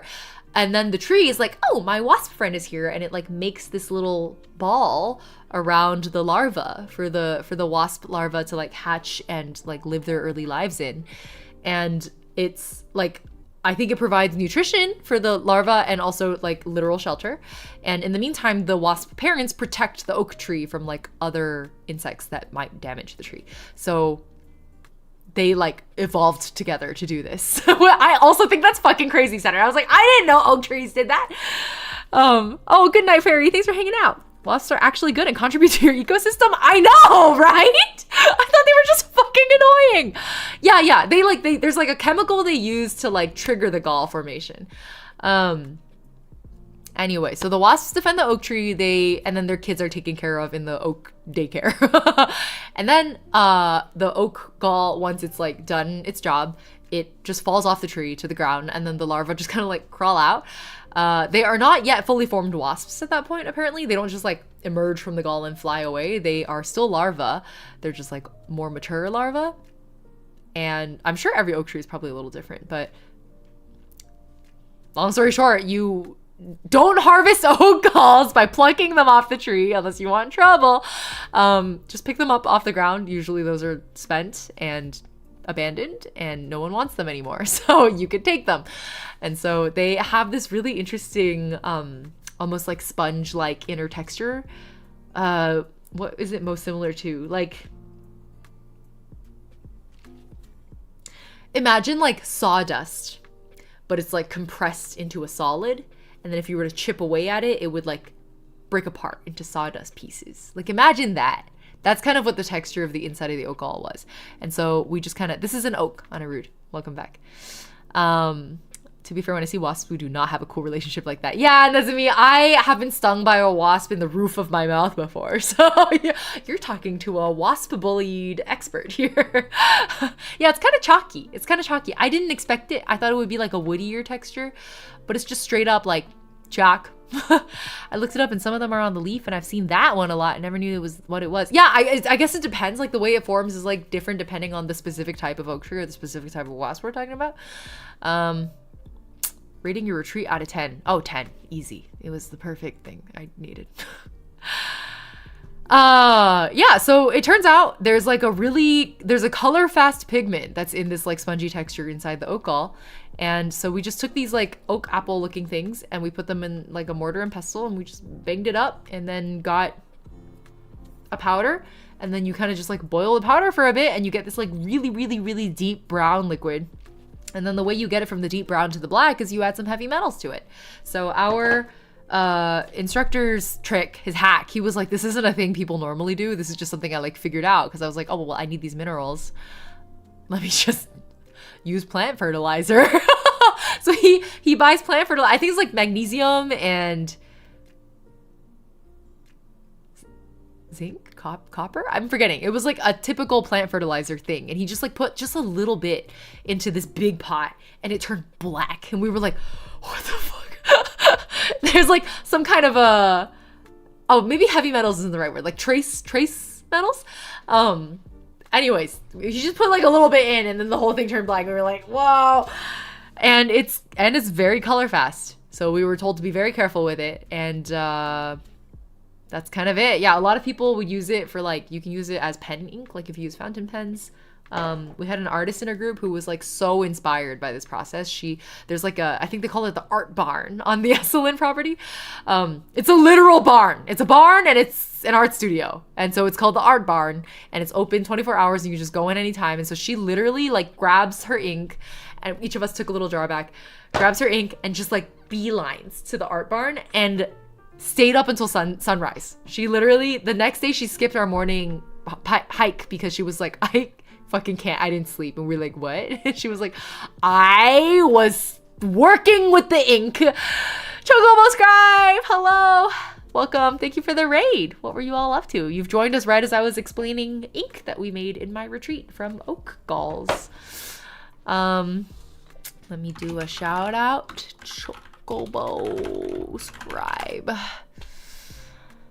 Genshin Impact. I hope you enjoyed your Genshin stream. What's up? Heavy metals are lead, mercury, and bismuth. Oh, maybe what I meant was like trace minerals. I don't know, man. I wasn't really paying attention. Really never liked using fountain pens when I use them in school. Yeah, fountain pens are a lot of work. I agree. Hope you guys had a good stream, Chocobo. Welcome. Yeah. Oh, so the artist I mentioned, she's interesting. She only works with natural mediums, which I think is why she was so enthralled by this. Because she was like, this is like a fully natural ink that I could literally make at home. So why not add it to my repertoire of materials that I can work with? And she really likes to work with wood in particular. So she was using like xanthan gum and like a lot of other agents to like try and thicken the ink because you can tell it's like quite watery. I don't know if you can see, it's like pretty watery. So she was trying various thickening agents to try and get it to like stick to wood and be color fast on wood. It was a really interesting conversation with her the next day when we saw her again. We were like, shit, that's why we missed you on the morning hike. Like you pulled an all-nighter.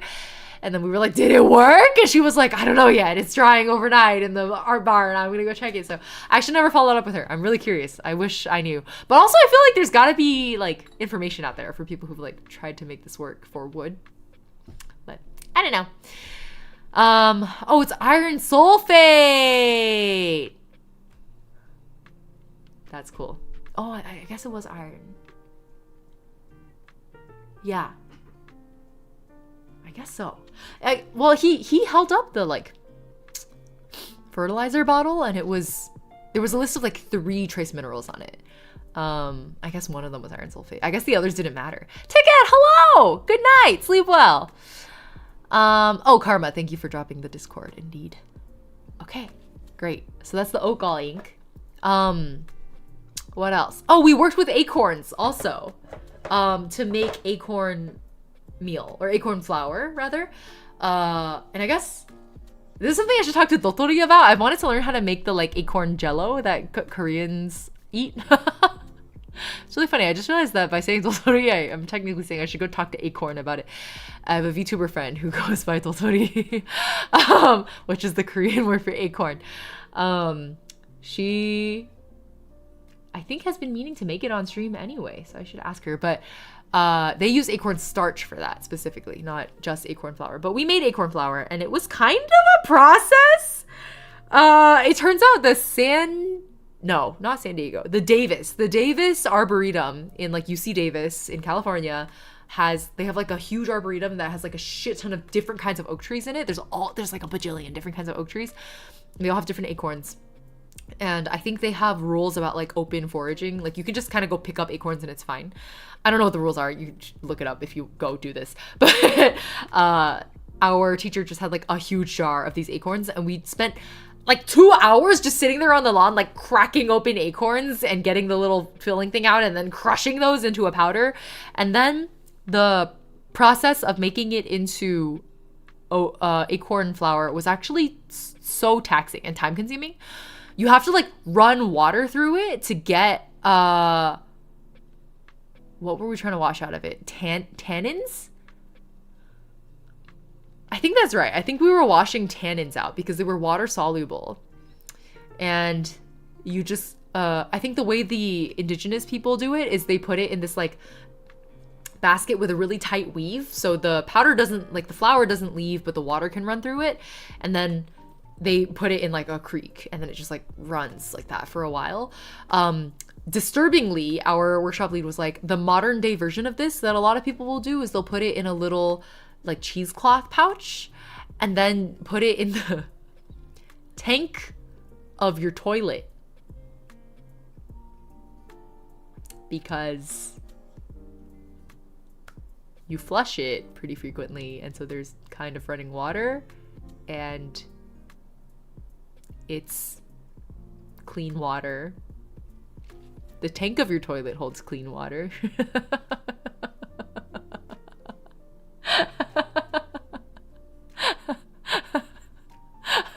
Yeah, you can see how that would work. Yeah, I guess it works. Exactly. Like, oh shit, I guess that would work, but also like I don't want to. I really don't want to. So he was like, all right, well, the more like manual version, if you don't want to use the toilet flushes, is you like put it in a coffee filter, like a drip coffee filter. You like fill it with the flour that you've crushed up. And then you just like pour water through it once in a while. And then once it like takes a long time to drain out because it's so dense.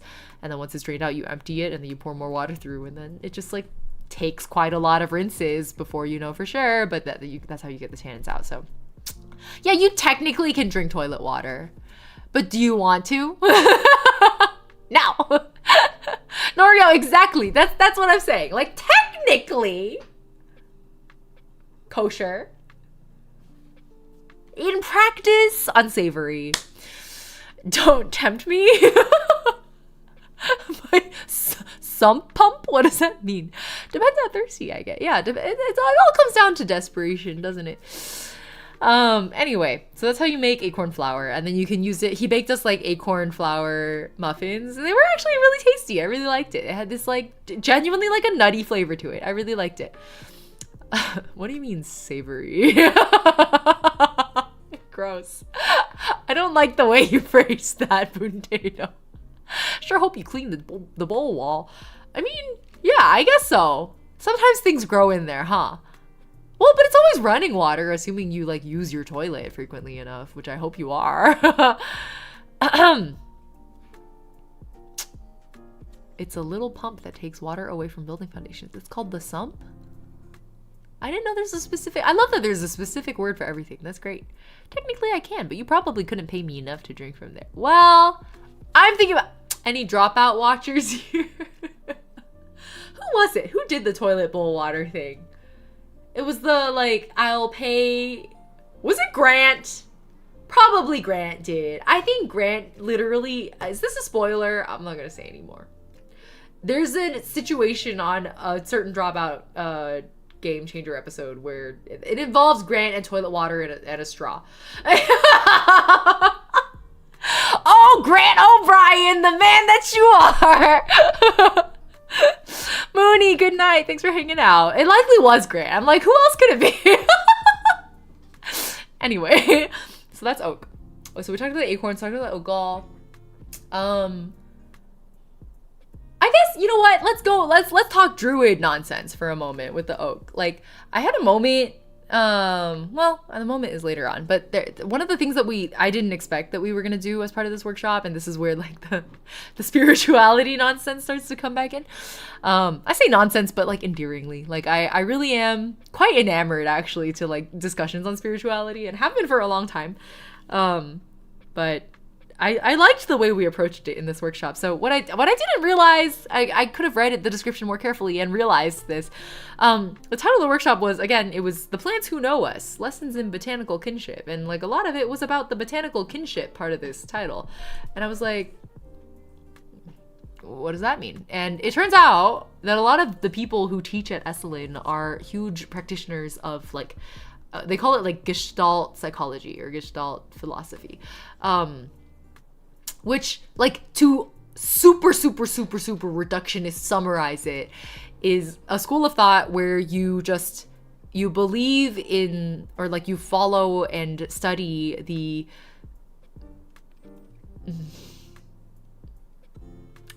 like wholeness principles. How do you even explain that? It's like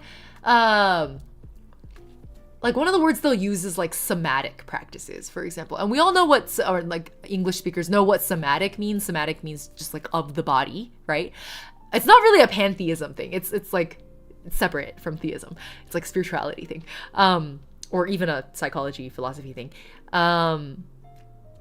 So somatic just means of the body. Soma is the body. That's the root word. And when they say body, they mean more than just our physical body of the self. It's like the wholeness, like the consideration of body as it is defined beyond just the self.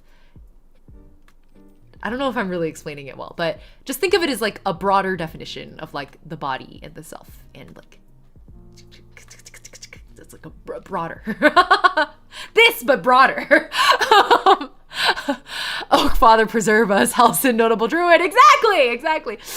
3 has a copy-paste definition. Here we go. Gestalt philosophy, rooted in early 20th century German psychology, centers on the idea that the mind perceives wholes, or gestalts, which are more than the sum of their individual parts. We've actually talked about Gestalt principles of grouping before on this stream, back when I first started streaming, and I didn't even show my face back then. I had a little 2D chibi VTuber. We talked about Gestalt grouping because it's like a psychology grouping concept. And I think it's the same Gestalt here, because Gestalt just means like groups or something like that in German, right? Anyway, the theory emphasizes that people organize sensory information into meaningful structured patterns rather than processing them as isolated components. Yeah, it's like a theory of wholeness or togetherness, or not, togetherness is not a good word. A theory of, I think wholeness is the best way to put that. Yeah. So a lot of what people now call somatic practices fall under Gestalt psychology. Anyway, this is a huge tandem. All that is to say is that we did like a somatic meditation, and I was like, what the fuck does that mean? And basically, I really enjoyed it. And if you've ever done any kind of meditation practice, you're probably familiar with like the body scan meditation. It's a really common starter meditation practice for a lot of people. And it's just like, literally you just sit there as you do when you're meditating. You sit there, and then the voice in your head, in your ear is like, okay, focus on the top of your head. I'm like, oh, okay, I'm focusing on the top of my head, like the crown of your head. And then they're like, how does it feel? And you're like, what the fuck do you mean, how's the top of my head feel? And so it's like, and you go from there to like like down your scalp to your forehead, like your eyebrows, your nose, your cheekbones, the back of your head, like your jawline, your neck, your ears, your tops of your shoulders, your chest, your upper back, your arms, your lower back, your elbows, your chest, your rib cage. Like, it's just, you scan down your body and you just like notice without judgment the sensation in each of those component parts. That's a body scan meditation. I'm probably not doing a great job explaining it because I don't practice it that often, but a lot of people who do try meditation are very familiar with body scans. So we did what felt like a body scan meditation, except instead of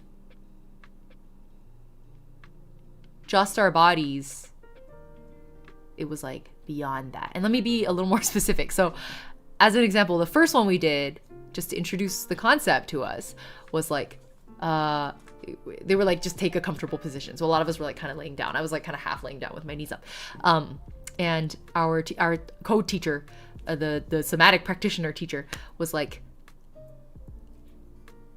notice, and this is again a popular meditation practice of like, notice like where your body is making contact with your chair, right?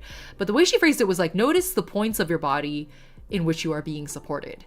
And so like the way the floor touches your back and is like holding you up, like the force that it makes against you to hold you there, because that's how gravity works.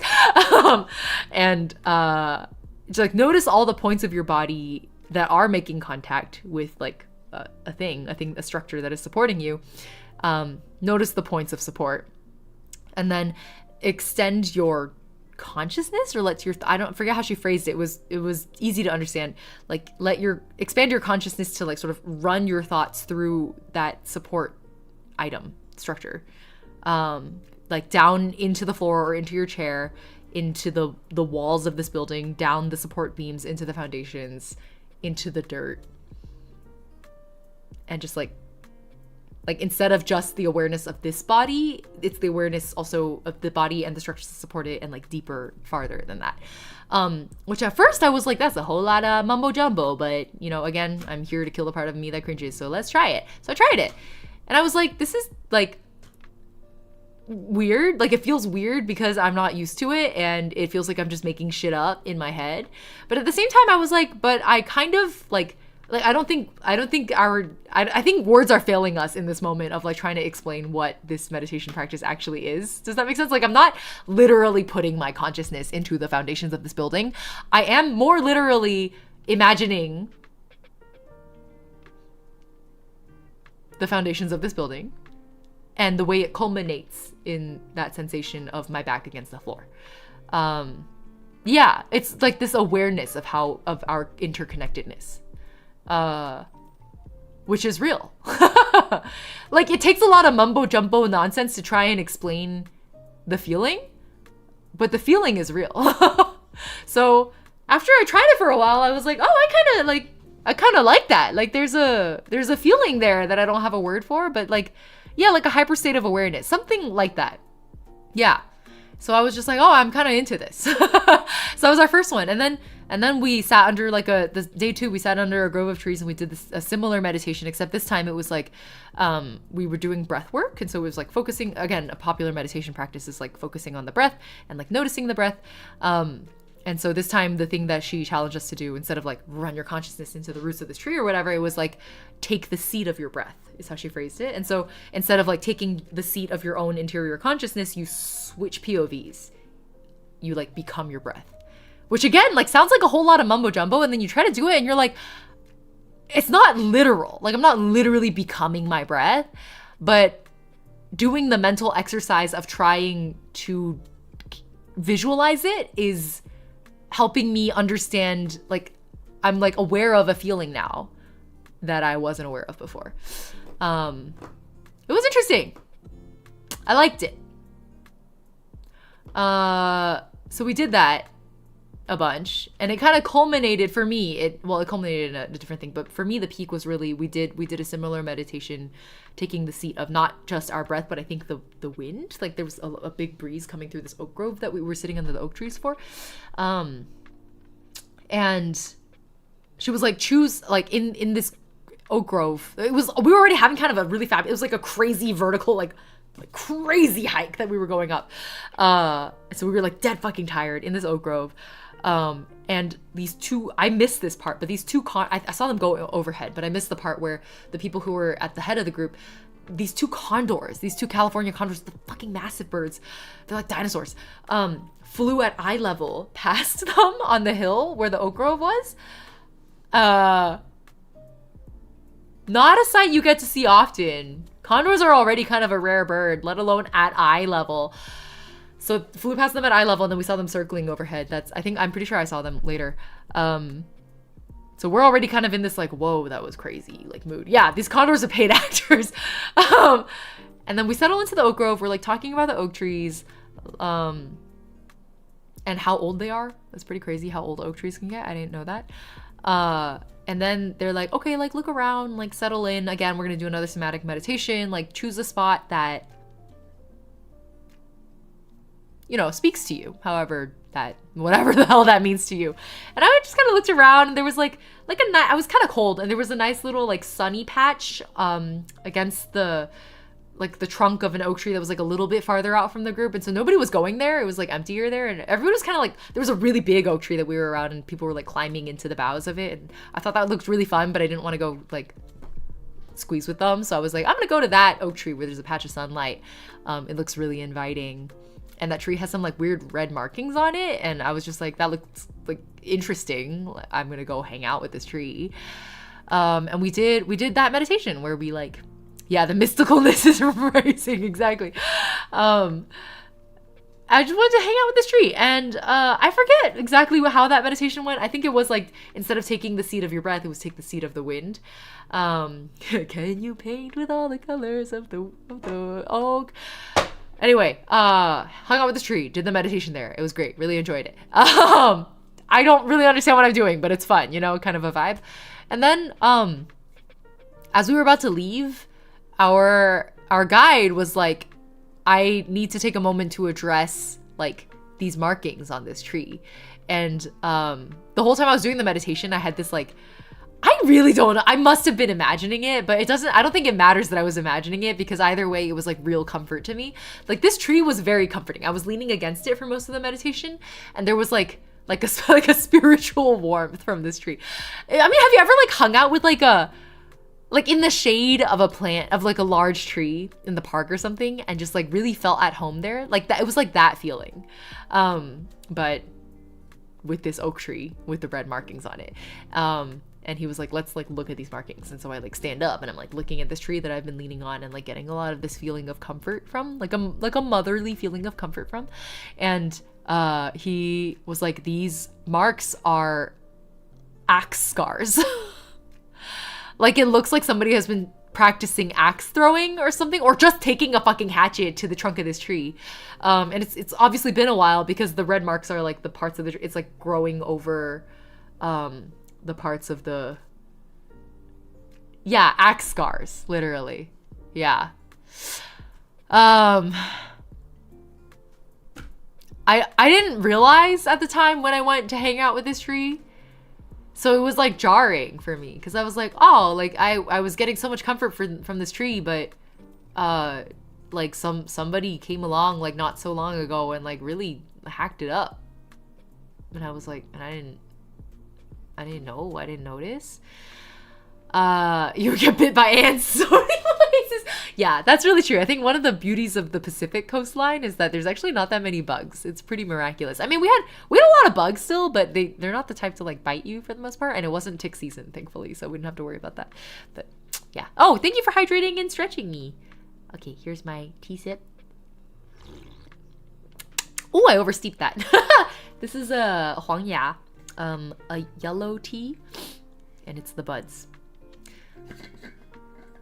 I seriously oversteeped that. It's so fucking bitter. And then we'll do a stretch. What's say Tabi? What? What is that, cheese pants?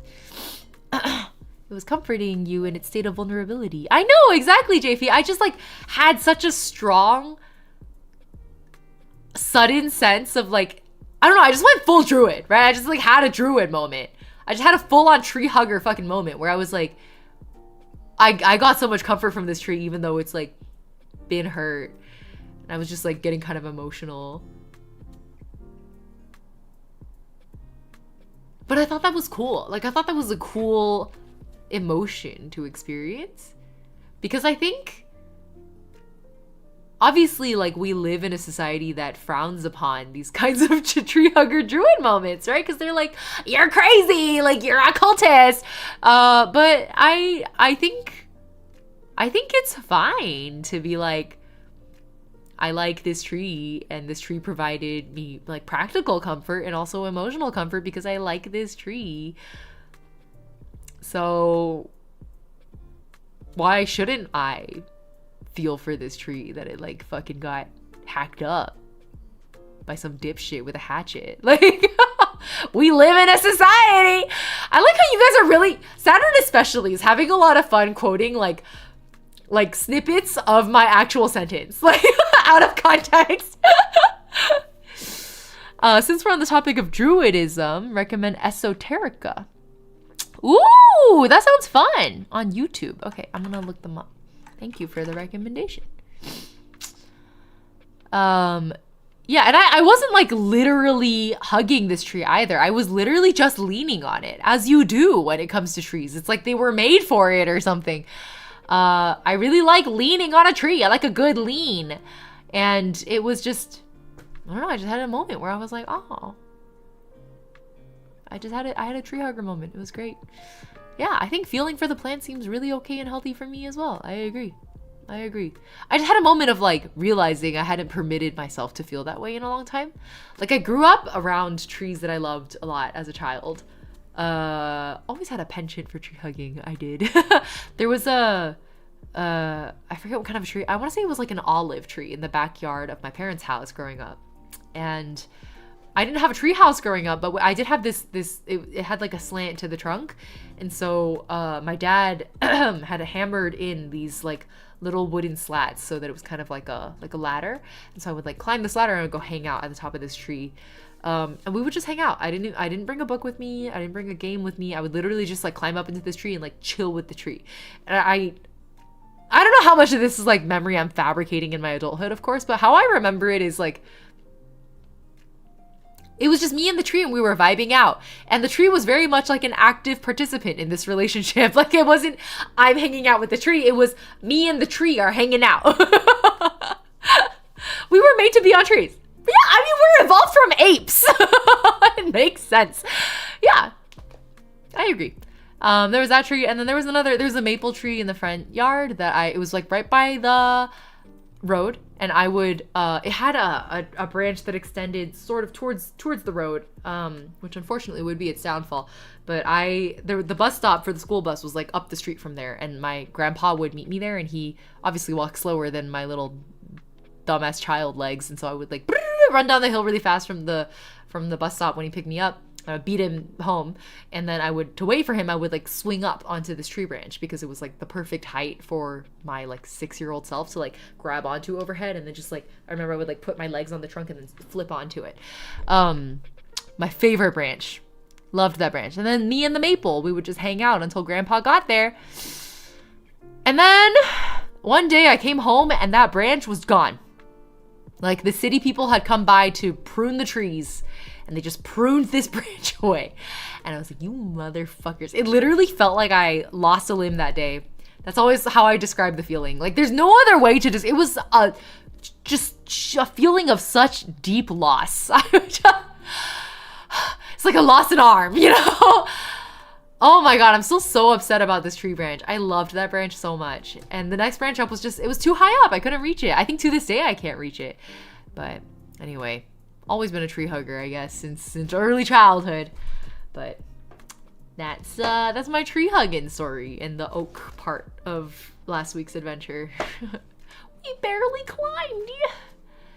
Yeah. Don't knock till you try it. I think we need to practice that proverb and saying more. Yeah, I agree.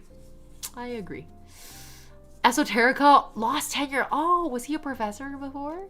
I was more of a falls out of trees kind of kid. Couldn't hug hard enough. That's me. I hope your noggin's okay. I also fell out of tree. I think any kid who climbs a lot of trees inevitably falls out of a lot of trees. I do think that's like part of the experience. Really is a bird for that. I am always perching. I am a percher. That's very true. Welcome to tree hugging. I guess it's welcome back to tree hugging for me, because I guess at some point I did that thing where you like grow up and you like forsake that certain parts of your youthfulness. I thought I was doing a pretty good job hanging on to a lot of my youthfulness. I hadn't realized until this retreat how much I had like forsaken the tree hugger. So it's great to be back. It feels good to be back in touch with that side of my psyche. So yeah, that's the oak arc. And that's the ink that we made together. And maybe we can use it during our like watercolor streams or something. I think that would be fun. I used to pull vines off of trees as a kid. I stopped when the vines with thorns tore my hands up. Oh my God, El Chow, what the hell?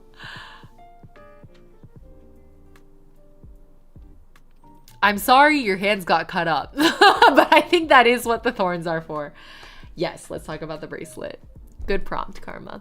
So I've named 5 plants, and we've talked about oak, we've talked about mugwort, we've talked about elder, and so we only have nettle and rose left. So I think it's pretty easy to guess what this is made out of. Do I have any guesses in chat of the remainder? I need to get to sleep. Good night, Loosely Page. I hope you do decide to keep the VOD to watch the rest later. Yes, of course. I'll keep it up for at least 24 hours if you want to watch on YouTube. Or I'll say a few days, yeah. Good night. Thanks for hanging out. Kayan wants to guess rose. Any other guesses? It's between rose and nettle. Kami's guessing nettle. Here, I'll give you a good look. It's probably nettle, says Karma. Nettle, says Benny. It is nettle. It is nettle. Y'all got it. Turns out, I didn't know this, but nettle makes a really good fiber and therefore makes a really good fabric. Did you guys know you can have nettle fabric? I think this is like common knowledge in parts of Europe because you still have like nettle clothing out there.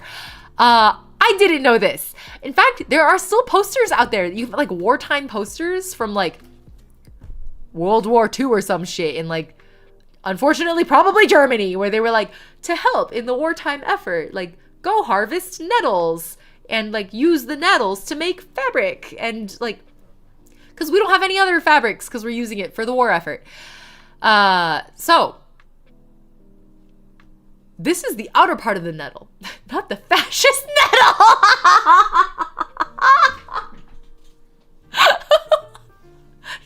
yeah. I guess the German nettles were the fascist nettles.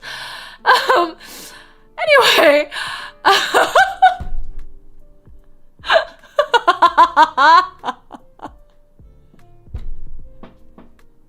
The not still. Oh, that's something I shouldn't laugh at. I really shouldn't. But what can you do but laugh at it sometimes? You know what I mean? There's no other way you can respond. Anyway, the outside of the nettle, the green part, is what makes the fiber. It's not the core of it, it's the outside layer. So what we did is, maybe I can find like a good image of a nettle to show you guys.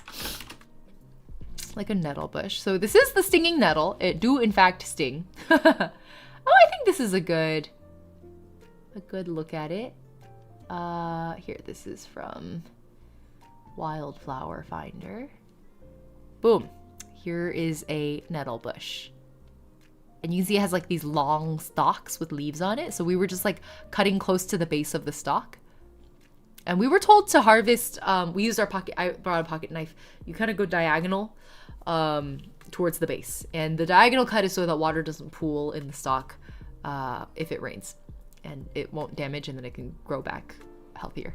So anyway, that's a nettle stalk. And so we took like a long nettle stalk. Oh my God, wait, I think I have a really goofy photo of me holding a nettle stalk. Like a really dumb one. Hold on. I think I can find it. I didn't take that many photos while I was out. I was being present, guys. Oh yeah, this is a fucking, it's a dumb photo because look at my arm.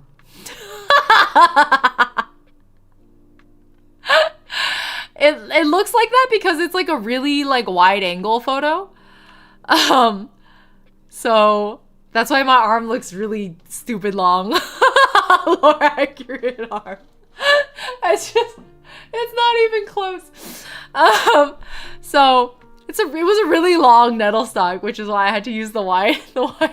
Your arm is as long as that birch. Slender man looking ass.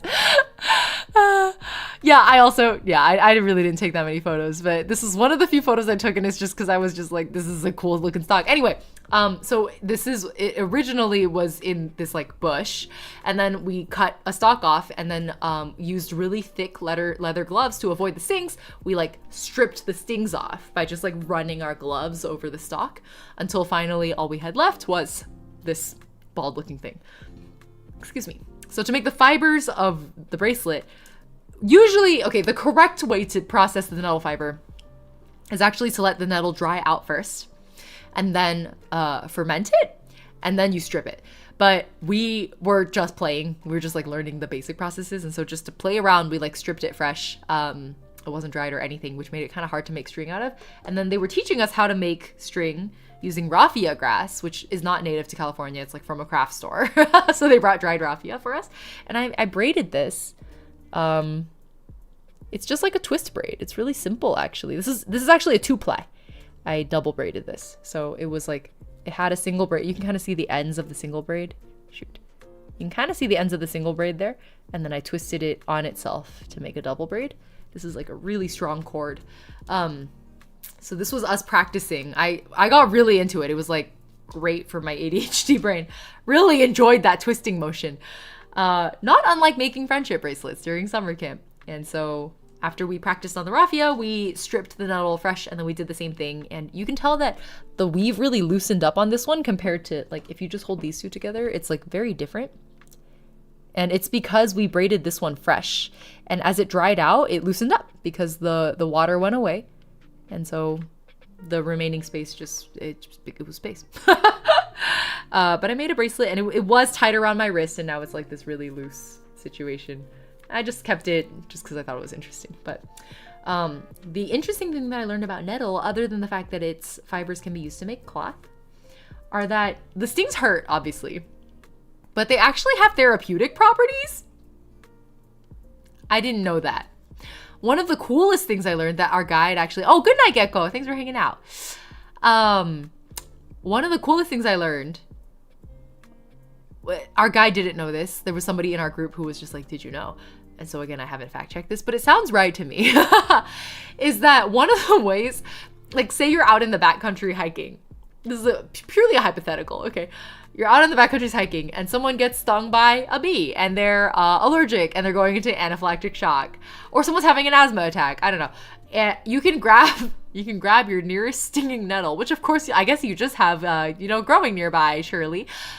Grab it and whip them with it.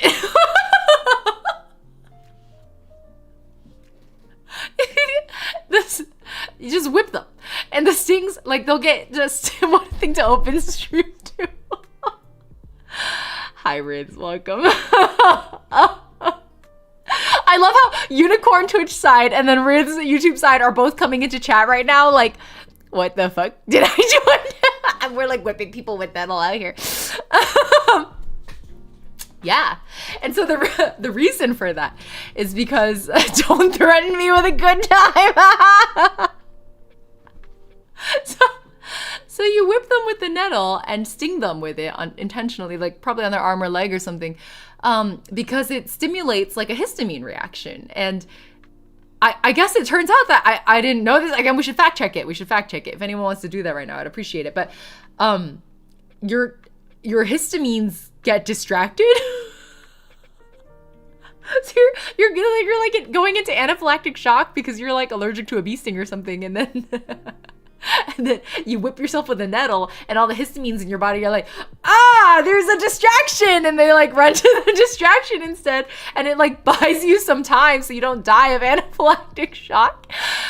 Allegedly. Apparently, obviously not as good as using an EpiPen, but it's like if you have literally nothing, the histamines have ADHD. Yeah, that's what I said too. I literally was like, oh shit, you can distract your histamines. Karma, thanks for another super chat. You're really going nuts with these. I appreciate it. I need an icebreaker. Here's a whip. If I start having an asthma attack and someone starts whipping me, I will lose it. That is a funny thing to imagine.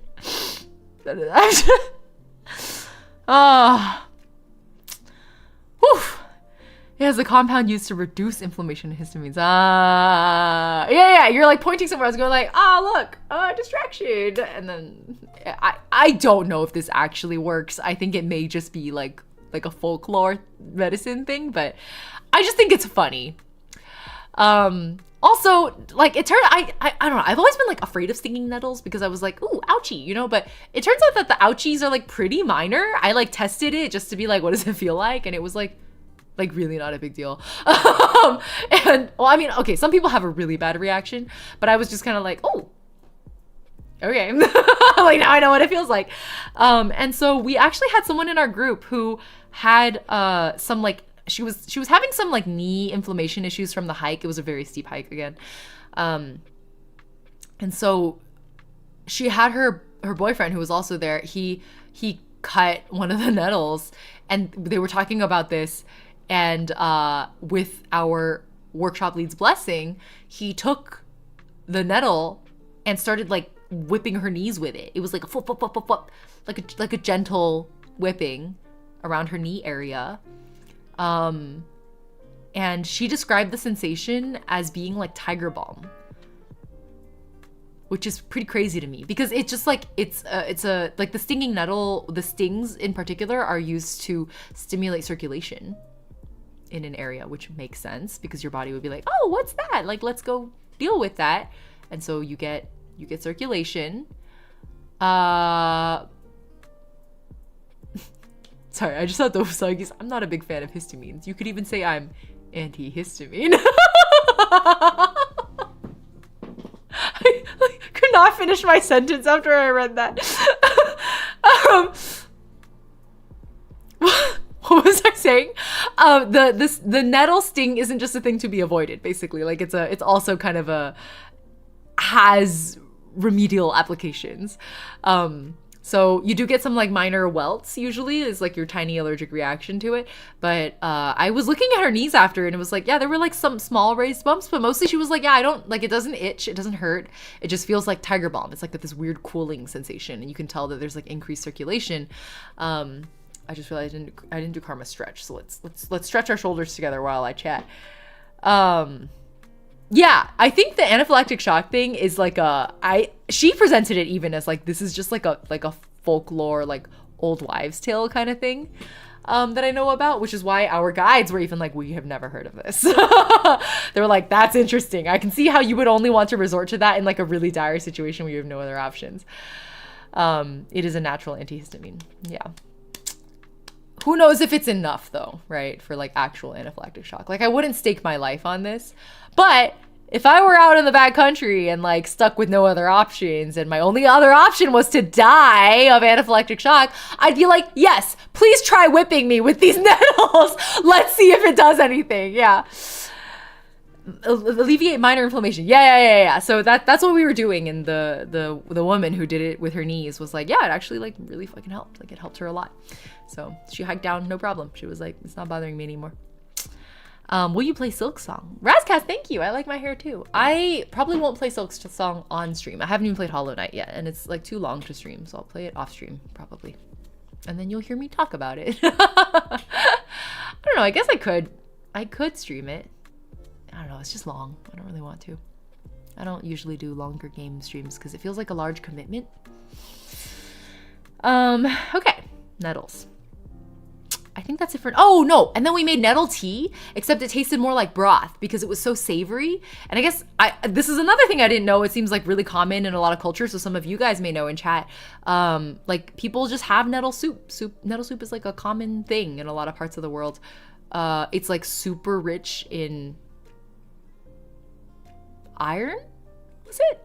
Like it beats spinach, I think, when it comes to how rich it is in iron density.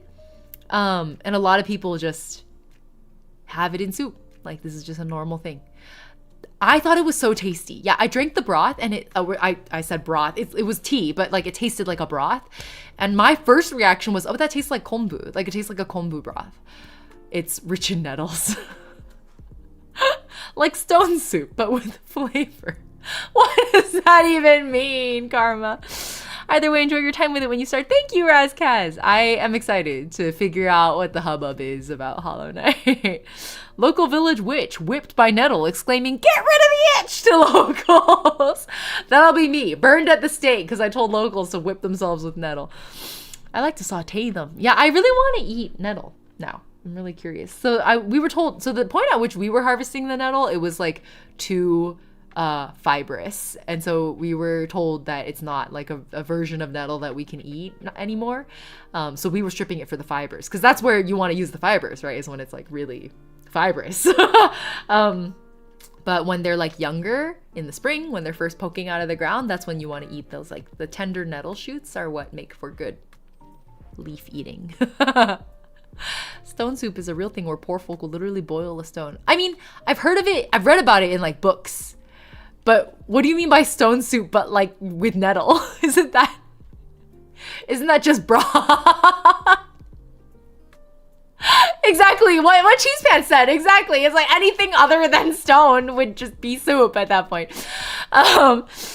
Anyway, it was so tasty. So if you haven't tried it and you ever get the chance to try nettle soup, I do recommend it. I'm gonna start definitely experimenting with it. I was talking to 3 about this on Twitter, and we were like, I guess there's like some local farmers markets here. Some people will sell dried nettle, and I guess I'm gonna start using it like it's kombu, because I thought it tasted better than kombu actually. Because kombu has kind of, you know, that like fishy smell.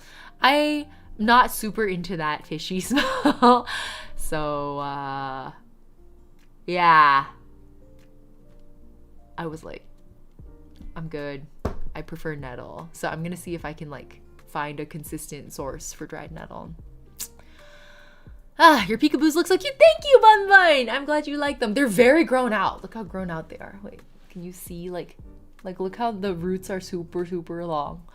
But I think I'm getting away with it because they're peekaboos. So that was the whole reason I did peekaboos instead. I like tasting the sea. I do too. But sometimes it's like kind of overwhelming. Or sometimes I just want the umami and not the ocean. So nettle's a good option for that alternative. Okay, I think that's all I had to say about nettle. And so we're left with rose. Any last thoughts on nettle before we move on? I'm getting like an itch between, oh my god, is a pimple forming like literally in the middle of my fucking face? It's itchy and I feel a bump. Oh, it's over for me, guys. I'm gonna have, oh no, I hate middle of the face acne. Oh, it itches. Oh no. Oh, it's over. It's so over. More options is never bad. Exactly. And it's so rich in iron. It's very like, wow, look at this health food. The nettle's revenge. Nettle ramen, I think would be tasty. I think we could all be eating more nettle. And they just grow like fucking everywhere. So now that I know what it looks like, I'm gonna start keeping an eye out for it. Okay. I guess quick detour is, before we get to the roses, I made an herb bundle. You're supposed to dangle it like this, and it's like kind of mummified with the string because you have to, it was fresh when I made it. It's actually my YouTube thumbnail if you guys wanna look. And then we have to tighten it as it dries, which is why I like re-mummify it every few days. But it is mostly dried out by now. I think if I give it another day or so. And this one had, oh my god, can I name all the herbs that went into it? It had the Asian mugwort. It had the Douglassiana, like California mugwort. It has rosemary. Sapporo screaming. Let me let her in. It has 3 types of sage. What? Oh my god. She meowed at the door. I opened the door and then she meowed and left again. So you don't get needles in your mouth or to boil them. Yeah, as long as they're cooked, you're not gonna get any stings in your mouth. Yeah. Okay, what was it? Oh, there were flowers too. Shit, what were the flowers? Calendula. There was like a big orange looking one. That was calendula. And the 3 types of sage were blue sage, European culinary sage, and I don't know what the 3rd one was. I can't remember. But there were 3 sages. And I really liked the sages because they were really soft. I didn't know. Did you guys know sages are like fuzzy? I didn't know sages are fuzzy. I don't work with sage that often. I don't grow it in my herb garden. So I was just like, what the fuck is this? It's like soft and sticky almost. Calendula does, yeah. A lot of these are herbs or culinary herbs in many cases, but also just like medicinal herbs. I don't know is my favorite sage. Yeah. So that's kind of it. Am I forgetting? I think there's one more flower I'm forgetting. There's like a, like you can kind of see it peeking out here, this like purpley looking one. I cannot remember. I know calendula was one of them, and the other flower, I could not tell you. I do not remember. I wish I had taken better notes. Oh, and lavender. There's also a sprig of lavender in here. Okay. But, oh, also, if you do try to tie one of these yourself, you you basically burn it like it's incense, like that's all it's used for. And so because you're gonna burn it, the bundling has to be done with like cotton string, like all cotton food safe string, so that it doesn't release shit into the air that you don't want, like microplastics that you're breathing in now. So, oh shoot, Hime raid, what? Okay, I have not figured out YouTube raids, guys. Holy shit. Sorry, I clicked over to my YouTube screen and it was like the view graph spike was like this because Iku showed up. Iku, what's up? Hello. Is YouTube raid culture any different from Twitch raids? Like, oh shoot, can I do that thing? Oh my god, I can do that thing now where I add you as a moderator because we don't have VIPs on YouTube. So Iku's a mod now. The first time that happened to me on YouTube, because I'm more used to Twitch culture, I showed up to a YouTube stream with a friend's stream and they fucking modded me and I was like, I'm being put to work? Like I was just like, what is this? And then later on I was like, oh okay, it's it's the equivalent of a VIP. Anyway, hi Iku, what's up? Thank you for the raid. You're my first ever YouTube raid. This is really exciting. Nice to meet you, Ikumin. Hello, I am one of you. I am also Ikumin. Twitch side, if you're curious what's happening, YouTube side, Hoshifuri Iku just raided us. YouTube side. Free labor! Yeah, you're my first YouTube raid. I still haven't figured out YouTube raids. I don't know how they work. They seem complicated. But thank you. Sheesh, Iku took your first. Yeah, I mean, gladly. This is a great first. We're joining a cult. Yes, guys, I'm inducting you into my druid cult. Iku, I should talk to you more in depth about this later. I was walking everyone through to catch the Iku meetup. Oh, first of all, thank you again for the raid. I hope you guys have a good stream. Had a good stream. What were you guys doing? I don't have any shout out commands to use here to like find out what you were doing. I took many firsts for you, Iku. You're gonna give them ideas. But like, first we come clean that we're childhood friends and we lied to you guys about how we met. And then Iku comes in chat and says shit like, I took many firsts from you. Like, you're gonna give people ideas. Like so flustered, I like don't remember. Iku showed you her new kitten? Oh my god, the baby is so cute. Void kitten. I love the void kitten. I was introducing my new kitten today. That's so exciting. I have to go watch the VOD. Okay, Twitch chat, if you're not familiar with Hoshifuri Iku, do check out her YouTube. Great songwriter and great vocalist. The kitten is a precious baby. I've been following the journey a little on Twitter. Oh my god, that's very exciting. I will go watch the VOD after. Thank you again for the raid. Congratulations on your new baby. I'm glad everyone got to meet the new kitten today. As for what we're doing here, if you're curious, if you need to go res, please of course do that. I know the post-stream fatigue vibe. I went on a retreat last week to a place in Big Sur, California called the Esalen Institute, and it is exactly the kind of white girl nonsense it sounds like. So I called it my white girl retreat to my chat. So that's just if you see anyone saying like, oh, Ying's white girl retreat, like that's what it's referring to. I say that endearingly. Like, I think white girls really have it figured out when it comes to the eat, pray, love shit. And so I went to eat, pray, love for a week because I was going through it. And I'm not anymore because it worked. But I did a workshop that was like teaching us about the local native plants of California and like the traditions across the northern hemisphere for all of these plants. And so I was walking everyone through everything I learned. His name is Umi! Umida! Live, laugh, lobotomy!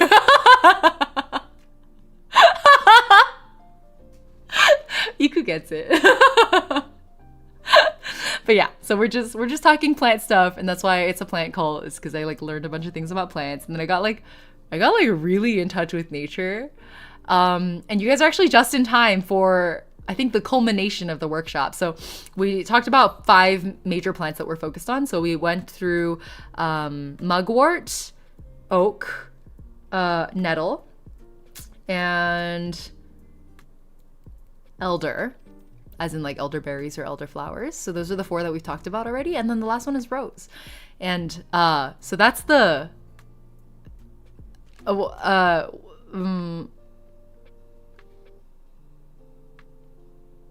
What's the word I'm looking for? Oh, climax. Like in a story's climax, it's like the climax of the story. Sorry, I just had like the hero's journey like line in my head, and then I was just like, what's the peak called? I kept just wanting to say like inflection point or like convex. Like none of those were right. Everyone should get lobotomies. Who's Bosco? I have so many questions. Three's like, I can't gaslight YouTube from here. Yeah, clearly slacking off on the YouTube side. SPZ said hello also. I meant to say hi earlier and I didn't. Sorry. Great. Roses. So roses, up until now, we've mostly been talking about like a lot of more medicinal uses, right? For a lot of these plants and herbs, especially the nettle. But the roses, as much as they have medicinal applications, climax before torture, noodles. Call back to a great short. That was a great clip. Bayonetta was very fun. Roses and climaxing. Are we still talking about the white grower tree? Yes. So, roses. Sure, they have some medicinal properties. They have some practical applications. But, oh, Karma, thank you for the gift membership. I appreciate it. Who got it? SPZ-san got it. That's very exciting. Sounds like a good time. Norimoshi, hello. It was. It really was. I know we're memeing, but it was. So we're coming on what I have been referring to as my, like, I went full druid moment. The roses were mostly presented to us as like a ceremonial plant. They're used sort of symbolically and ceremonially across the Northern Hemisphere. And we talked a little bit about like Cupid's bow, Cupid himself, roses as a symbolism for like all kinds of love. What rosewood is used for, it's like exceptionally straight. Okay, I'm sorry, this is gonna sound like I'm still memeing, but it's exceptionally straight and hard. So it's used for like arrows, and then we're like, like Cupid, and then anyway, fill in the blanks. So you can use the cute emotes now, indeed. I need to add more. Well, I think we have a membership threshold to cross, but Karma might have pushed us past it, so I will check. Anyway, so rosewood, roses as a symbol, etc., etc. The thing that we had been practicing a lot of, like through the time I spent in my plant cult retreat, was this general sense of like reciprocity. So, you know, druid nonsense. Like I take from this, like this plant is giving to me, and so I should give the plant something in thanks as well. And for a lot of indigenous people would offer tobacco as like a common practice of a reciprocity offering, because tobacco was like considered, I think, sacred. But for us, we generally offered water because California is very dry. So we would just like take our water bottles and then just like pour a little bit of water on the plant that we were foraging from. Or this was interesting. I really enjoyed this. We would pluck hair. You would like choose a little strand of hair and just like pluck it out of your scalp and then like nestle it into the plant. And at first I was like, oh, I don't know if I want to do that. And then I was like, actually, that's cute, because you pluck me and I pluck you. That does feel like true reciprocity. So, also I do often, like, if I have fallen hair, I will like leave it outside, because plants, like birds like to build nests out of it. Why is it dangerous? So anyways, I enjoyed the you pluck me, I pluck you reciprocity of that relationship. It's like silly, but I thought it was cute. So anyway, we were doing some reciprocity with the roses. In this case, I think it was hair. I can't really remember anymore. And then we were told to like find a rose. If someone wants to curse you, now they have your hair. Karma was like, don't leave your hair, it's dangerous. And I was like, literally, what part of this is dangerous? And they're like, if someone wants to curse you. I'm like, I forgot about voodoo. You're right. That's a totally fair observation.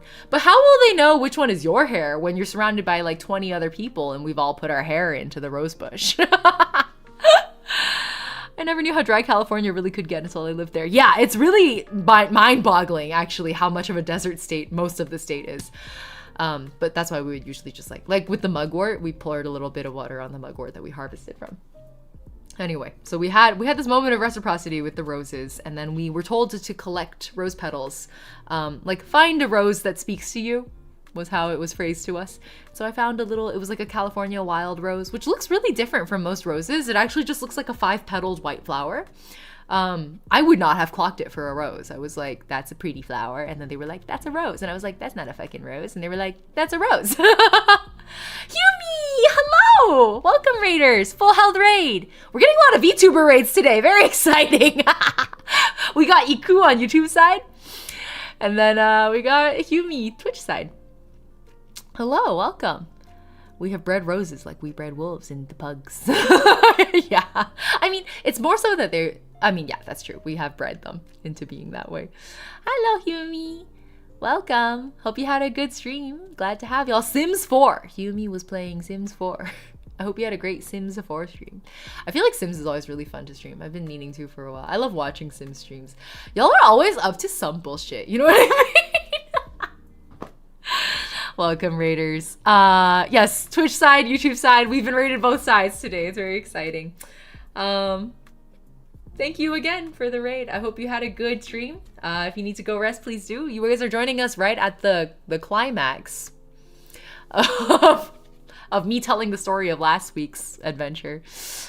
You're EP indeed. Please go to sleep, Yumi. Thank you again.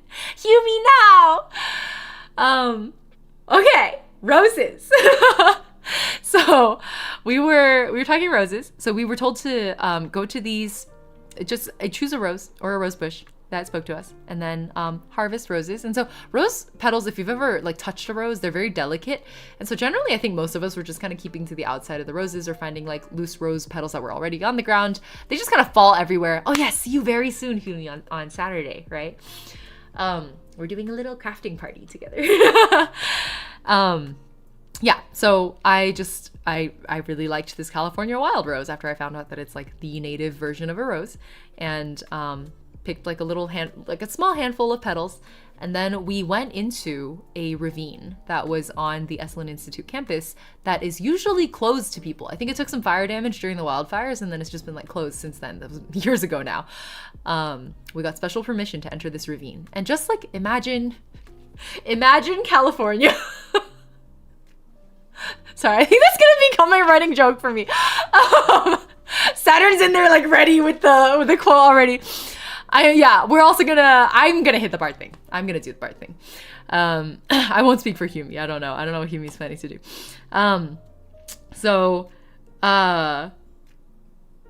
Yes, we went into this ravine.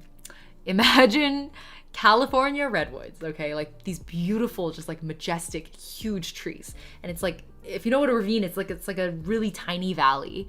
And it's got like a creek running through it, like a really small burbling creek running through it, a little waterfall, like a very small waterfall at the very end of it. And you're like sort of weaving down this like single file narrow path on the side of the creek. At some point we like cross this like wood log bridge to cross to the other side of the creek, and it's like still this narrow, like you're climbing on all fours at times over these rocks. The morning sun is like streaming through the branches of like the beautiful California redwoods. It's like hitting the water just right as it burbles past you. So it's like sparkly water, burbling creek sounds, the crunch of our feet on the needles on the forest floor. Like imagine this. It's just so peaceful. It's so peaceful. It's so beautiful. It's really feels like a sacred space. And none of us are talking. It just doesn't feel like the kind of idle chit chat space you would want to be in. So we're all single file going down into like deep into the ravine all the way to the end to where the waterfall is. And then we were told before we went in there to the reason we have these rose petals on us is to like, this is our final hour basically in the Esalen Institute before it's time to leave. And so they were like, this is a chance for us to give thanks to this land that we've been on and the nature that's within it. And we had, that's what the rose petals are for. It's like we it's an act of reciprocity of like thanking the land, like ceremonially. And so we're all cupping these roses in our hands and trying to scrabble over rocks and not fall into the ravine. And then we all just like kind of settle into a spot towards the back of this ravine. Wherever, again, it's like choose a spot that speaks to you, or like a plant or a rock or like a part of the creek that speaks to you. So of course I do what you do when you're like next to a forest ravine creek, is I take my shoes off and I go barefoot, and I'm like not like super wading into the creek, but I like find a big rock in the sun and I like put my feet in the water and I like steep myself in the nature. And it's just, I just go full fucking druid. Like, I think there's something, the space really does feel special. I think the fact that people aren't normally allowed in there also made it feel special. The complete combination of like the sunlight, the water, the silence, the trees, it was just really conducive to me going full druid. Yeah, very like moment. But we were dead silent. And so I just settle in on my rock, and I think what really triggers my full druid moment is I like look across the creek to the opposite bank. Sapporo's being very annoying outside. Please don't mind her. Raid! What's up with all these raids today? What is going on? Is it because we're streaming later than usual? Hi, what's up? Hello. Say so also? What are you? Oh, is that a double raid? Were you guys like collabing or something? California Wild Rose has cute colors of pink. Oh, did you look it up, SPZ? We were playing Peak. Oh, indeed. I guess yeah, today is my comeback stream after a little while away. Welcome, double raiders. Humi's raid is also in here if you guys want to like say hi to each other. And then we have Iku's raid YouTube side also happening. Raid, happy 48 months. Thank you for 4 years. That's crazy. Oh my God. Thank you, everyone, for the raids. You were giving Bing Bong a physics lesson. Oh no, did Bing Bong get thrown off a cliff? I love Bing Bong. I hope you guys had a great peak stream. Y'all are coming in right on time for the peak of my story time from last week when I went on my white girl retreat, my Eat, Pray, Love white girl retreat. Hope you guys had a fun peak stream. Thank you for stopping by. Yeah, that's me. I agree. Peak is such a good game. All right. So I'm going to continue my story, but if y'all want to go rest after your stream, please do so. Thank you again for the raid. Sounds like you had a great peak stream. Sounds like every peak stream is peak. I hope Bing Bong learned a solid life lesson that day. By which I mean today. Bing Bong was learning quantum physics. Did Bing Bong like teleport? What is happening? Take care. Thank you, Say So, you as well. Either that or the cult's in the title. Oh, people are like, I want to join the cult. Is that what's happening, SPZ? Bing Bong learned that physics doesn't exist. I'm starting to get really concerned for what happened to Bing Bong in this stream that you guys are coming in from. Okay. Anyway. So we're in this, I'll redescribe the ravine for our raiders. Imagine I'm like in this ravine. This is like towards the end of my retreat. Actually, it is the end of my retreat. This is like the final ceremonial act that we're doing. It's like, imagine just like a nature retreat. It's like a nature hippie retreat. We're in this ravine. Cold creek water, tiny little creek burbling, flowing through the ravine. Tall redwoods on either side, sweeping all the way up because California redwoods are crazy. It's like like 10 a.m. sunlight streaming down through the boughs of these trees, hitting the water just right, and it's like sparkling. And the air is like cool on your face. There's like a gentle breeze running through the valley. And we're walking single file down the sides of this like really narrow pathway on the side of the creek, heading deep into the ravine, at the back of which there's like a sort of a small waterfall and like a small pool that like it's collecting water from the waterfall and then it's burbling into the creek.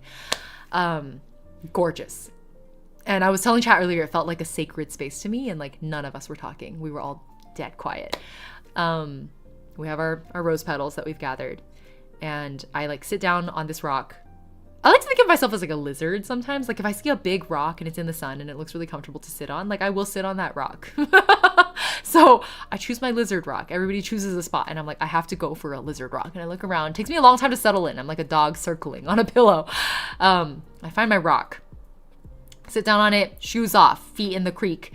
And I look across the creek and there is this like little, like a sproutling of, I don't know what plant. Actually, it looked kind of like a sage, but I didn't want to speculate on its identity. I was just like, oh, it's like a cute little guy. Nice to meet you. And I think the reason it catches my attention is because there's like a beam of light coming through the tree above it that's like perfectly hitting it, like a spotlight. And I think earlier when I was circling around trying other rocks out, it like hadn't, like, because the sun is moving, and so the spotlight hadn't quite hit this little plant yet. And right as I sat down, the sunlight moved just so that it was like spotlighting this little sprout that was like coming up through in this little patch of dirt that was like between a bunch of boulders.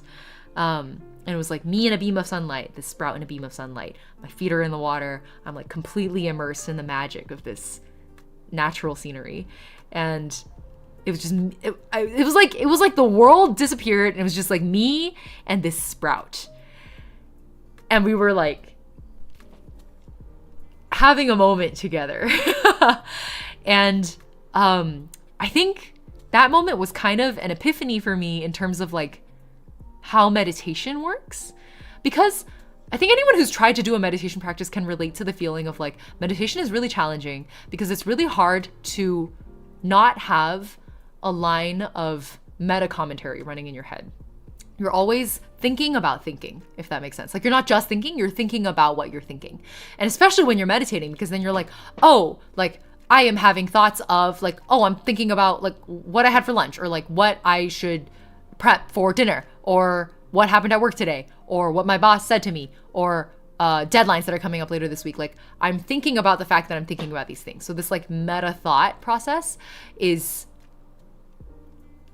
always running in your head. And especially for people like me with anxiety and ADHD, it's really hard to not have that line of meta commentary. I don't think I've ever not had it. And so a lot of the meditation guides were like, allow the thoughts to be. Like, don't judge the thoughts. Don't think about the thoughts. Don't meta commentate on the thoughts. Just like get to a place where the thoughts occur and you allow them to be there, and then you let them go.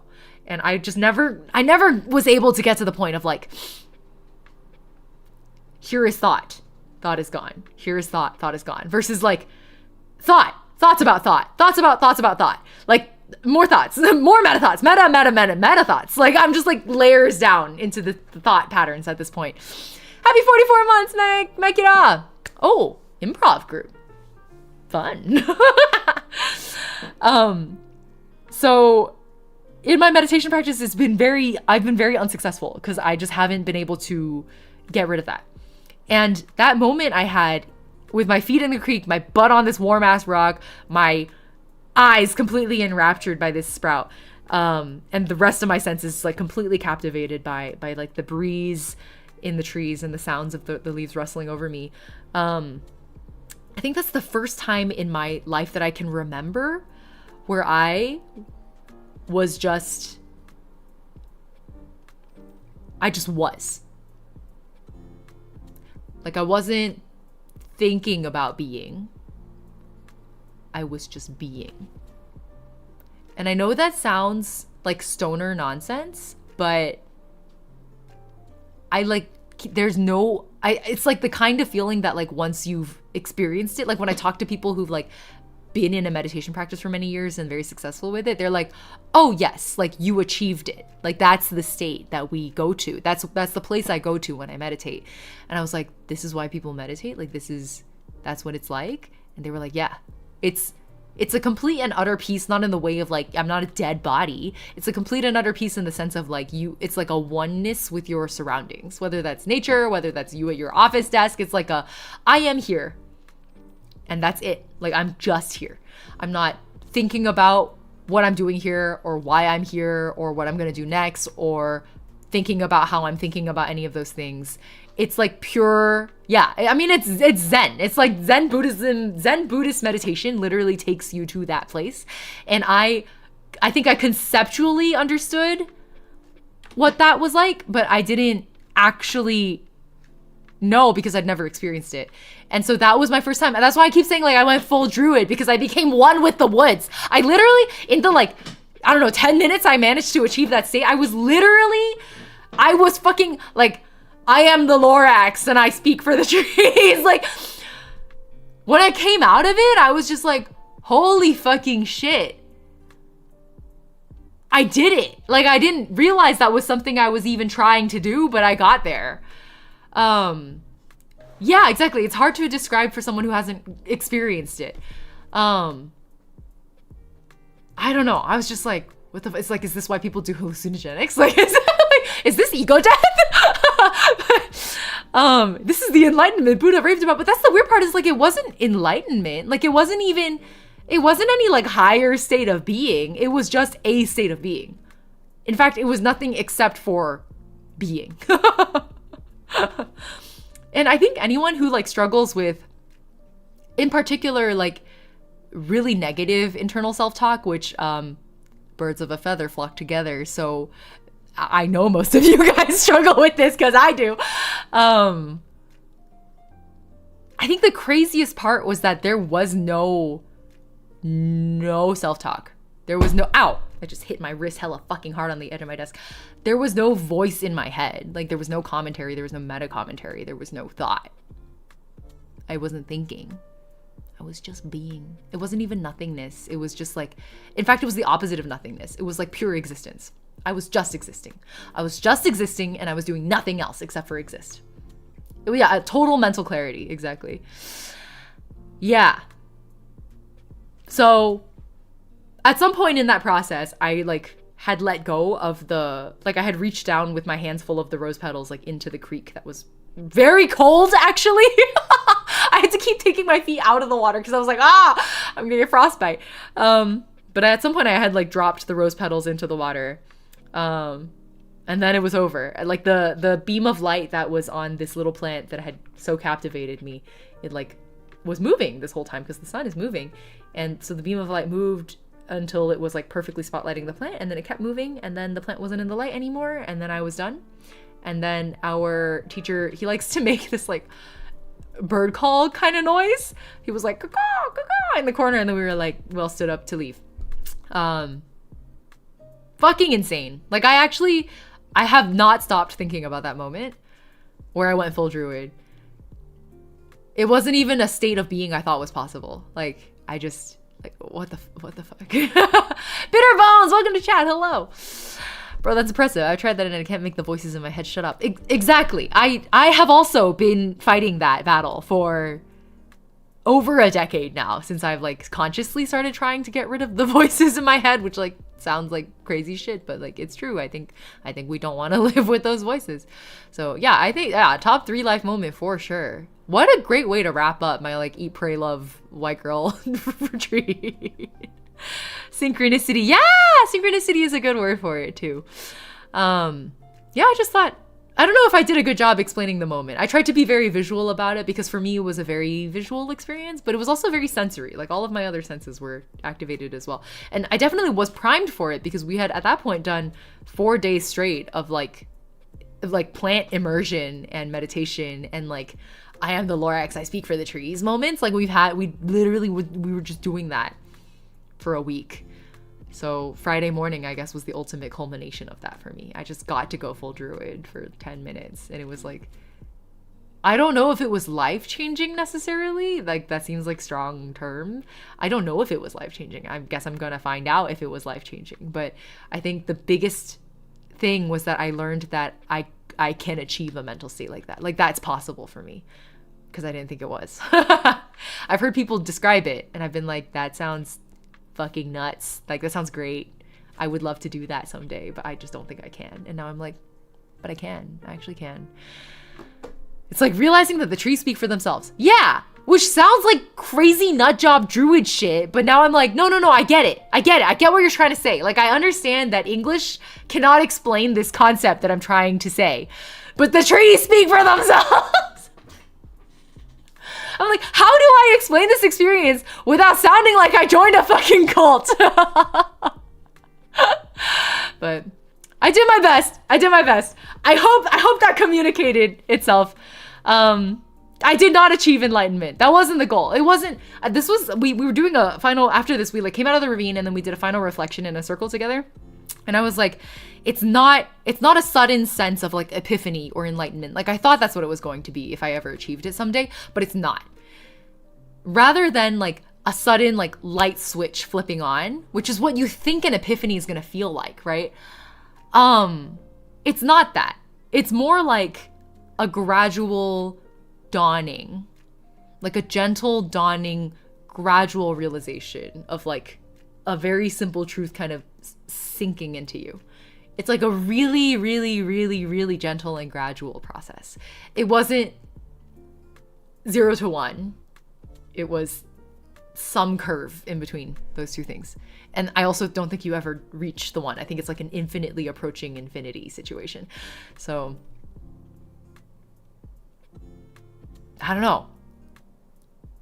TLDR, I went on plant cult white girl retreat and I came out the same but more in touch with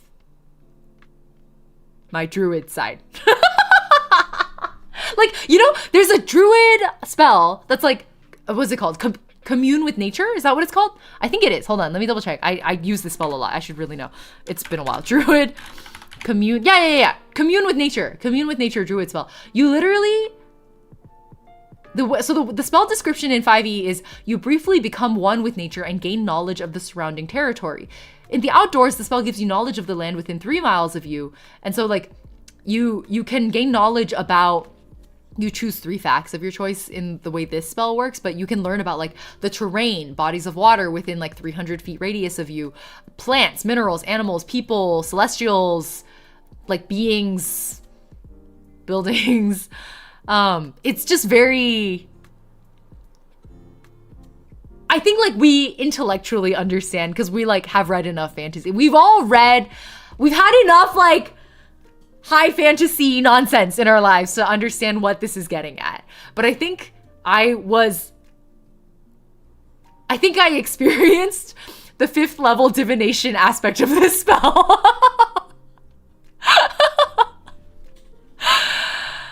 I feel sometimes we overhype states like that. Like things always need to be explosions instead of native being gentle waves. Exactly. I agree.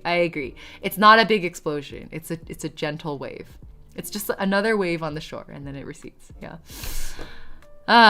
Tabletop talk. Exactly. I feel like a lot of times D&D is like my easiest way of explaining things to people. I was talking to my coach about this. I don't have a therapist, I have a coach. Long story. But I was talking to him and he was one of the people who was like, yeah, that's how meditation is. And then he used an interesting metaphor, which was, if you guys have read Aragon, he likes to think about meditation and like mindfulness meditation and like body awareness training and things like that as being like the way Aragon talks about magic, as being like an essential sort of life force that like exists in the world and flows through all things.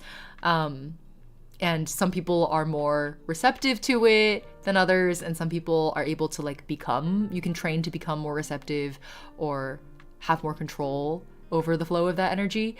And that's how he sees meditation practice. And I was like, that is a statement I would not have understood until I had this druid moment. Like now you say that and I'm like, that actually makes like I see the visualization. That makes a lot of sense to me. But like, I don't know, 2 weeks ago, if you said that to me, I'd be like, literally, what does that mean? You sound insane. Okay, Lagio Drift says, I agree, it's narratively dramatic to portray it like that in entertainment. Oh, we're talking about big moments, right? I've really found real world experiences to be that sudden and impactful. Yeah. I find that rather than epiphanies, I have the gentle dawnings more often. I've always found those kinds of magical experiences subtler, less distinct, and difficult to describe or portray. Yeah! Life-changing things slowly drape you instead of being dropped onto you. Kayan, I like that word choice a lot. That's very good. Yeah. Great. Thanks for going full druid with me. Was that fun? I literally was like, oh, today's stream isn't going to be that long because we're just going to talk about like camp, my adult summer camp and how it went. And I'm going to show you like the cool things I made at adult summer camp. Surely it won't take that long. And then instead we got actually pretty deep into like spirituality and meditation discussions, which is pretty cool. Yes, remember to check out Esoterica. Thank you for the recommendation, Karma. I'm sad to hear this person lost their tenure. I hope maybe YouTube will make up for it. Excuse me. I stayed up for this and don't regret a single moment. Awesome, Kami. Oh, it is quite late. I didn't realize. I thought it was going to be a short stream. I thought it was going to be like 2 hours, but we ended up going 3. 3 hours is the median length of a stream these days. Yeah, I think that's true. But I think for a just chatting stream where it's just story time and I'm not like playing a game or something, usually it's faster. I didn't expect to have so much to yap about. Ying and her plantlings, us. Maybe I really should have been a tea shop, plant shop VTuber like I was originally planning. I ended up going the librarian route, which I don't regret, but it is a very different vibe. Songbird librarian. I guess I could have done songbird herbalist. That was an option. But back then I didn't know all this bullshit about plants. Now I do. Now I'm going full botanist, but it wasn't like that before. Plant librarian, yeah! I've always been, this is another indicator of like me always being a tree hugger. I press leaves a lot, leaves and flowers. I have literally, I think it's in here. I literally have pressed leaves from like significant moments in my life. Like whenever I go through a major life transition, I just have an urge to like take a leaf. I go on walks a lot. There's like, because my meditation practice is so ass. I was talking to earlier in chat, if you were here, I was talking about how like I can't, like meditation is very hard for me. So instead of meditation, I go on long walks, and those kind of bring me a little closer to that state of mental clarity. And on the long walks, you inevitably encounter a lot of leaves. And so whenever I go on these long walks in like transition moments in my life, I think they are literally here. I think I found them. I think I can literally show you guys. I have leaves I take on those walks, or flowers. These are a few from, these are from college. Oh shoot, it's like, and I press them between a book, and it's almost like a squirrel hiding acorns because I have a shit ass memory, and so I like forget. I always forget about it. I'll usually put it in a notebook, and then I'll like weigh it down with textbooks, and then there's just like a stack of textbooks somewhere in like a corner of my closet or something for like a while, and I just don't notice. Let me see. There's a few of these that are pressed but not laminated. Herbalist? That's so cute, Guyan. Yeah, okay, so this one's labeled. This one is a leaf from the ginkgo tree in our backyard, December 2017. So that would have been the winter after I graduated college. And this is the leaf. It's like so thin, it's translucent. Isn't that beautiful? I love these. I love these so much. I like literally forgot I had these until it just came up just now. I literally fucking forgot. My sister would do this with her books as a kid. When I read her books, I would randomly find flowers falling out of them. Yeah, exactly. You're just like, oh, when did I do that? I do think it's a very beautiful practice. And I always forget about it. I think that's part of what makes it charming is like, usually the fact that I have a really bad memory is kind of it's a painful part of my existence because I struggle a lot with, to me, memory is identity and existence. I feel like we only know we've existed because we remember that we've existed. Sorry, it's going into like philosophy. It's like Descartes, I think, therefore I am territory of philosophical thought. But I have a very bad memory because I have anxiety and for a while was very depressed and also ADHD all my life. So my memory is really whacked out. And so for the longest time, I saw it as a really bad thing that I don't have a good memory. And that's why like tropes in anime in particular, or like books, when the trope is about memory in some way, I like, it really fucks me up because I have such a soft spot for that. But pressed flowers and forgetting them in places is an interesting case where my forgetfulness adds a layer of magic to the experience, like a certain layer of beauty to the practice that I would not have gotten if I knew exactly where all my pressed flowers and leaves were all the time. The fact that I unearth them at unexpected moments, and it reminds me of a time in my life that is like maybe a little fuzzy in my memory, but like this was a message that past me left for future me, and I forgot it. and found it again, it's like a reassuring moment for me. So this one is a rose petal from a bouquet that I got at work in 2017. And then what else do I have? What's this? Is this it? Oh, I have a this is my favorite one. This is another maple leaf. So I grew up, I mentioned earlier the maple tree that I grew up swinging onto. This is a leaf from that maple tree.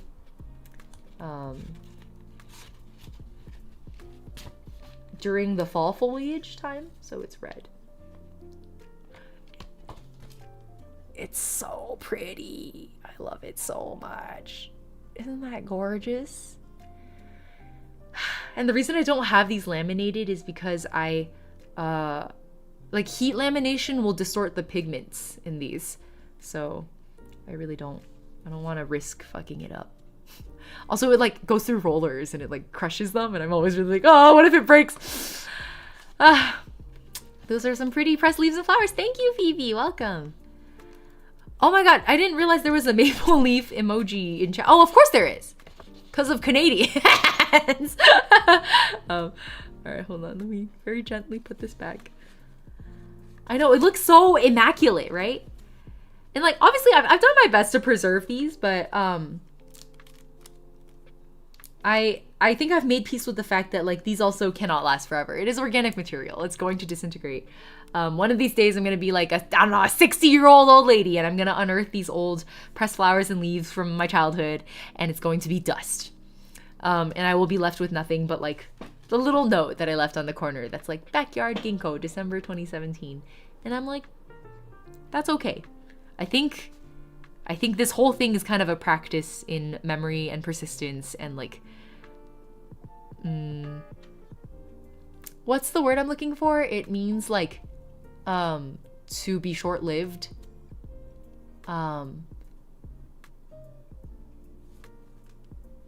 That word. True acceptance is being okay with the dust. That's a very poetic way to put it, Karma. What if you put it in resin or something? I think I could. But I think I'm also happy with like my weird shit-ass lamination version where you can't really see it, but there's like, it's clear tape. I just put clear tape on cardstock. Good night, Severus. Thank you for hanging out. If you keep them properly, they could last a long time too. They could last a long time, but they're not gonna last forever. They sure as hell are not gonna last forever. So I've been learning a lot about conservation framing, and the basics of archival, and I'm wondering if there are ways to preserve leaves long-term, short of encasing them in resin or something, which yellow, so not exactly archival. Yeah, so one thing when I was researching these, because at the time I was really obsessed with preserving them perfectly, the results of my research in trying to preserve them perfectly was actually that it wasn't possible, and that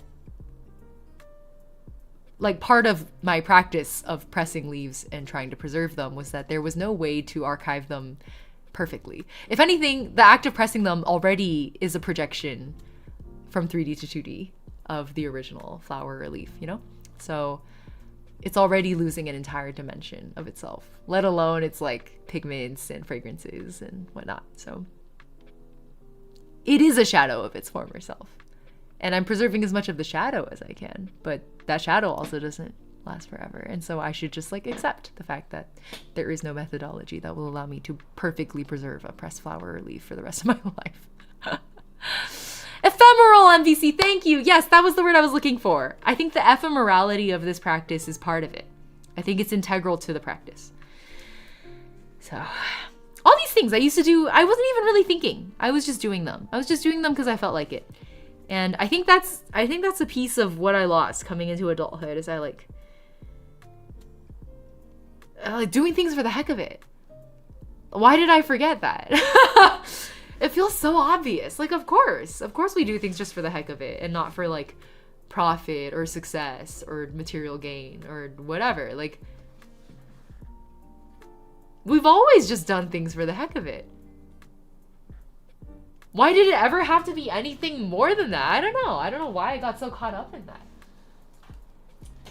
I don't know how I lost it, but that's what I found again, I think. It was this retreat, but also like the few months I've been taking off from work, like this period of time where I've been jobless for a while, it was really settling in my brain space that like we just do shit, man. Like it's not that deep. I think the thought that it's not that deep is like the deepest thought I've come into understanding. Ironic. Heck yeah, congrats. Thank you. I'm very happy about this. Corin, happy 49 months. Just do it for real. There is beauty in our limited existence. That is something I really need to come to terms with. Yeah, exactly. And some people say that's cope. Some people are like, oh, that's you fearing death and like finding a way to cope with your own ephemeral existence. And I'm like, call it what you want. I find a very deep and like substantial, not joy, but like a really deep and substantial contentedness and satisfaction with this path of thinking. So I'm gonna just keep just doing it. Which actually circles back to our earlier conversation where I was talking about like how like my thought process around streaming, not as a career, but as like a, I don't even want to say side hustle because I'm not hustling. It's like a, if I get some income from this because you guys were generous enough to give me subs, which hopefully you're also getting plenty out of your own worth, then I'm happy with what I can get. And I'm not going to try to make that be like my source of income, because the more I depend on it as like a keeping a roof over my head kind of livelihood thing, the more it becomes polluted. The less it becomes a thing that I just do for the heck of it, and the more it becomes a thing that I do because I have to. And I am fucking done with doing things because somebody told me I had to. That's it. It's that simple. Such a bad thing that it's a cope. Exactly, Cayenne. Why not? All right. I think that's a great stopping point. Streaming is an art. Exactly. It's for the sake of art and fun and just like doing things together. I like the community we've built here, which like of course is true for like every streamer. And every streamer is gonna be like, my community is special. And I think that's good. And I do believe my community is special. I believe you guys are a very special collective, a very specific combination of people in this particular point in time and space. And I think that's really cool.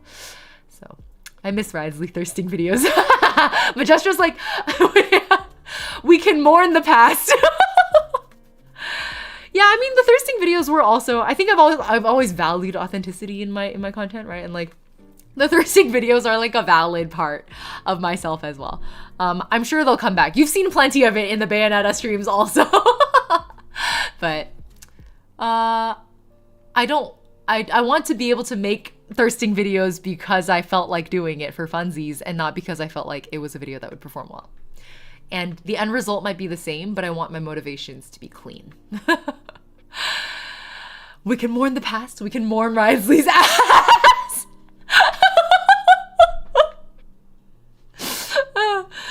Yeah, the comment ones. Oh my god, I recently rewatched the one clip that was just me taking a screenshot of Kame's ass in his trailer. Did you see Cool Rocks in their shoe? I did. I was doing a lot of Cool Rock staring. I need to pay more attention when I watch Rudy Rocks, because the whole time I was looking at rocks, I was thinking like, damn, if I had just paid more attention during that Rudy Rocks episode, I would be able to tell you more about the iron oxide I see in this rock. June, hello, welcome. We should go back to you meeting Toma. I think the funniest thing that came out of the me meeting Toma moment is that I am now friends with Christian Banis. Like, like he's actually a really good friend. And it all came out of me. Like, you know what? Thank God. Me thirsting over Toma was specifically over the Chinese dub, so I have plausible deniability. That was a genuinely funny moment. I really suffered editing that compilation because I clipped those moments out of a like 3-hour long stream, and it took me like 10 hours to edit this like fucking 1 minute long video. But it was fun. It was a really fun process, and I got a really good lifelong friend out of it, which is great. Okay, great stopping point. I'm gonna stop yapping before it gets any worse. I guess I will just keep this up on YouTube. I don't know why I was feeling kind of squeamish about leaving a VOD up on YouTube that was a just chatting stream versus like a gaming stream. But let's practice the vulnerability. Let's leave it up there. let's leave it up there and see. Okay, I see everyone's playing like Helldivers 2 or Silksong. That's like kind of where we're at on Twitch. So, I don't even have anyone to raid. In that case, I won't raid. We ended on such a thoughtful Zen Buddhist note. This was a great chat. Good talk, guys. Added to favorites. This was good. Let's preserve it for those who missed it, who might want to catch up. Why not? Everyone raided me. Yeah, that's true. I feel bad leaving the raids at a dead end, honestly, but we'll leave it on the Zen Buddhist note. Change the title though, just in case. What was the proposed title? White Girl Retreat? Am I gonna get like canceled? Anyway, all right, that's it. Well, good chat, as my teacher would say. I also say that. I'm like, good chat, good talk. The real raids were the flowers we picked along the way, the leaves we pressed along the way, the rose petals we left in the creek along the way. All right, whether it's morning, afternoon, evening, have a wonderful time of day. My next stream is probably going to be... This weekend is honestly pretty hectic. I'm doing a lot of catch up from my week away on the social side of my life. So probably Monday. So I will just do like a proper weekly stream schedule that includes Monday or not. I don't know. Whatever strikes my fancy. We do it for the heck of it. Remember, we do it because it's fun. We gained a level in Druid today. Everybody get your character sheets out. We are leveling up. 1 Druid level. The Master Druid experience. Yeah. Or Druid Masterclass. Druidcraft 101. Yeah, I like that. Let's do Druidcraft 101. Okay. Fake streaming schedule for you just for fun. What does that even mean, 3? I look forward to seeing what that looks like. Sapporo screaming. I'll be right with you. Okay, let me do outro one more time. Whether it's morning, afternoon, evening, have a wonderful time of day. Thank you for joining for Druidcraft 101 today. I hope it was fun and enlightening in that Zen Buddhist kind of way. And I will see you all next stream for Monday, where I'm going to introduce our September thing, except I don't know if September is happening, so maybe it will just be a subs thing and not a September thing. All right, it's nighttime for me, so I will say good night. Good night, y'all. See you next time. Good night, everyone. Good night. Bye bye.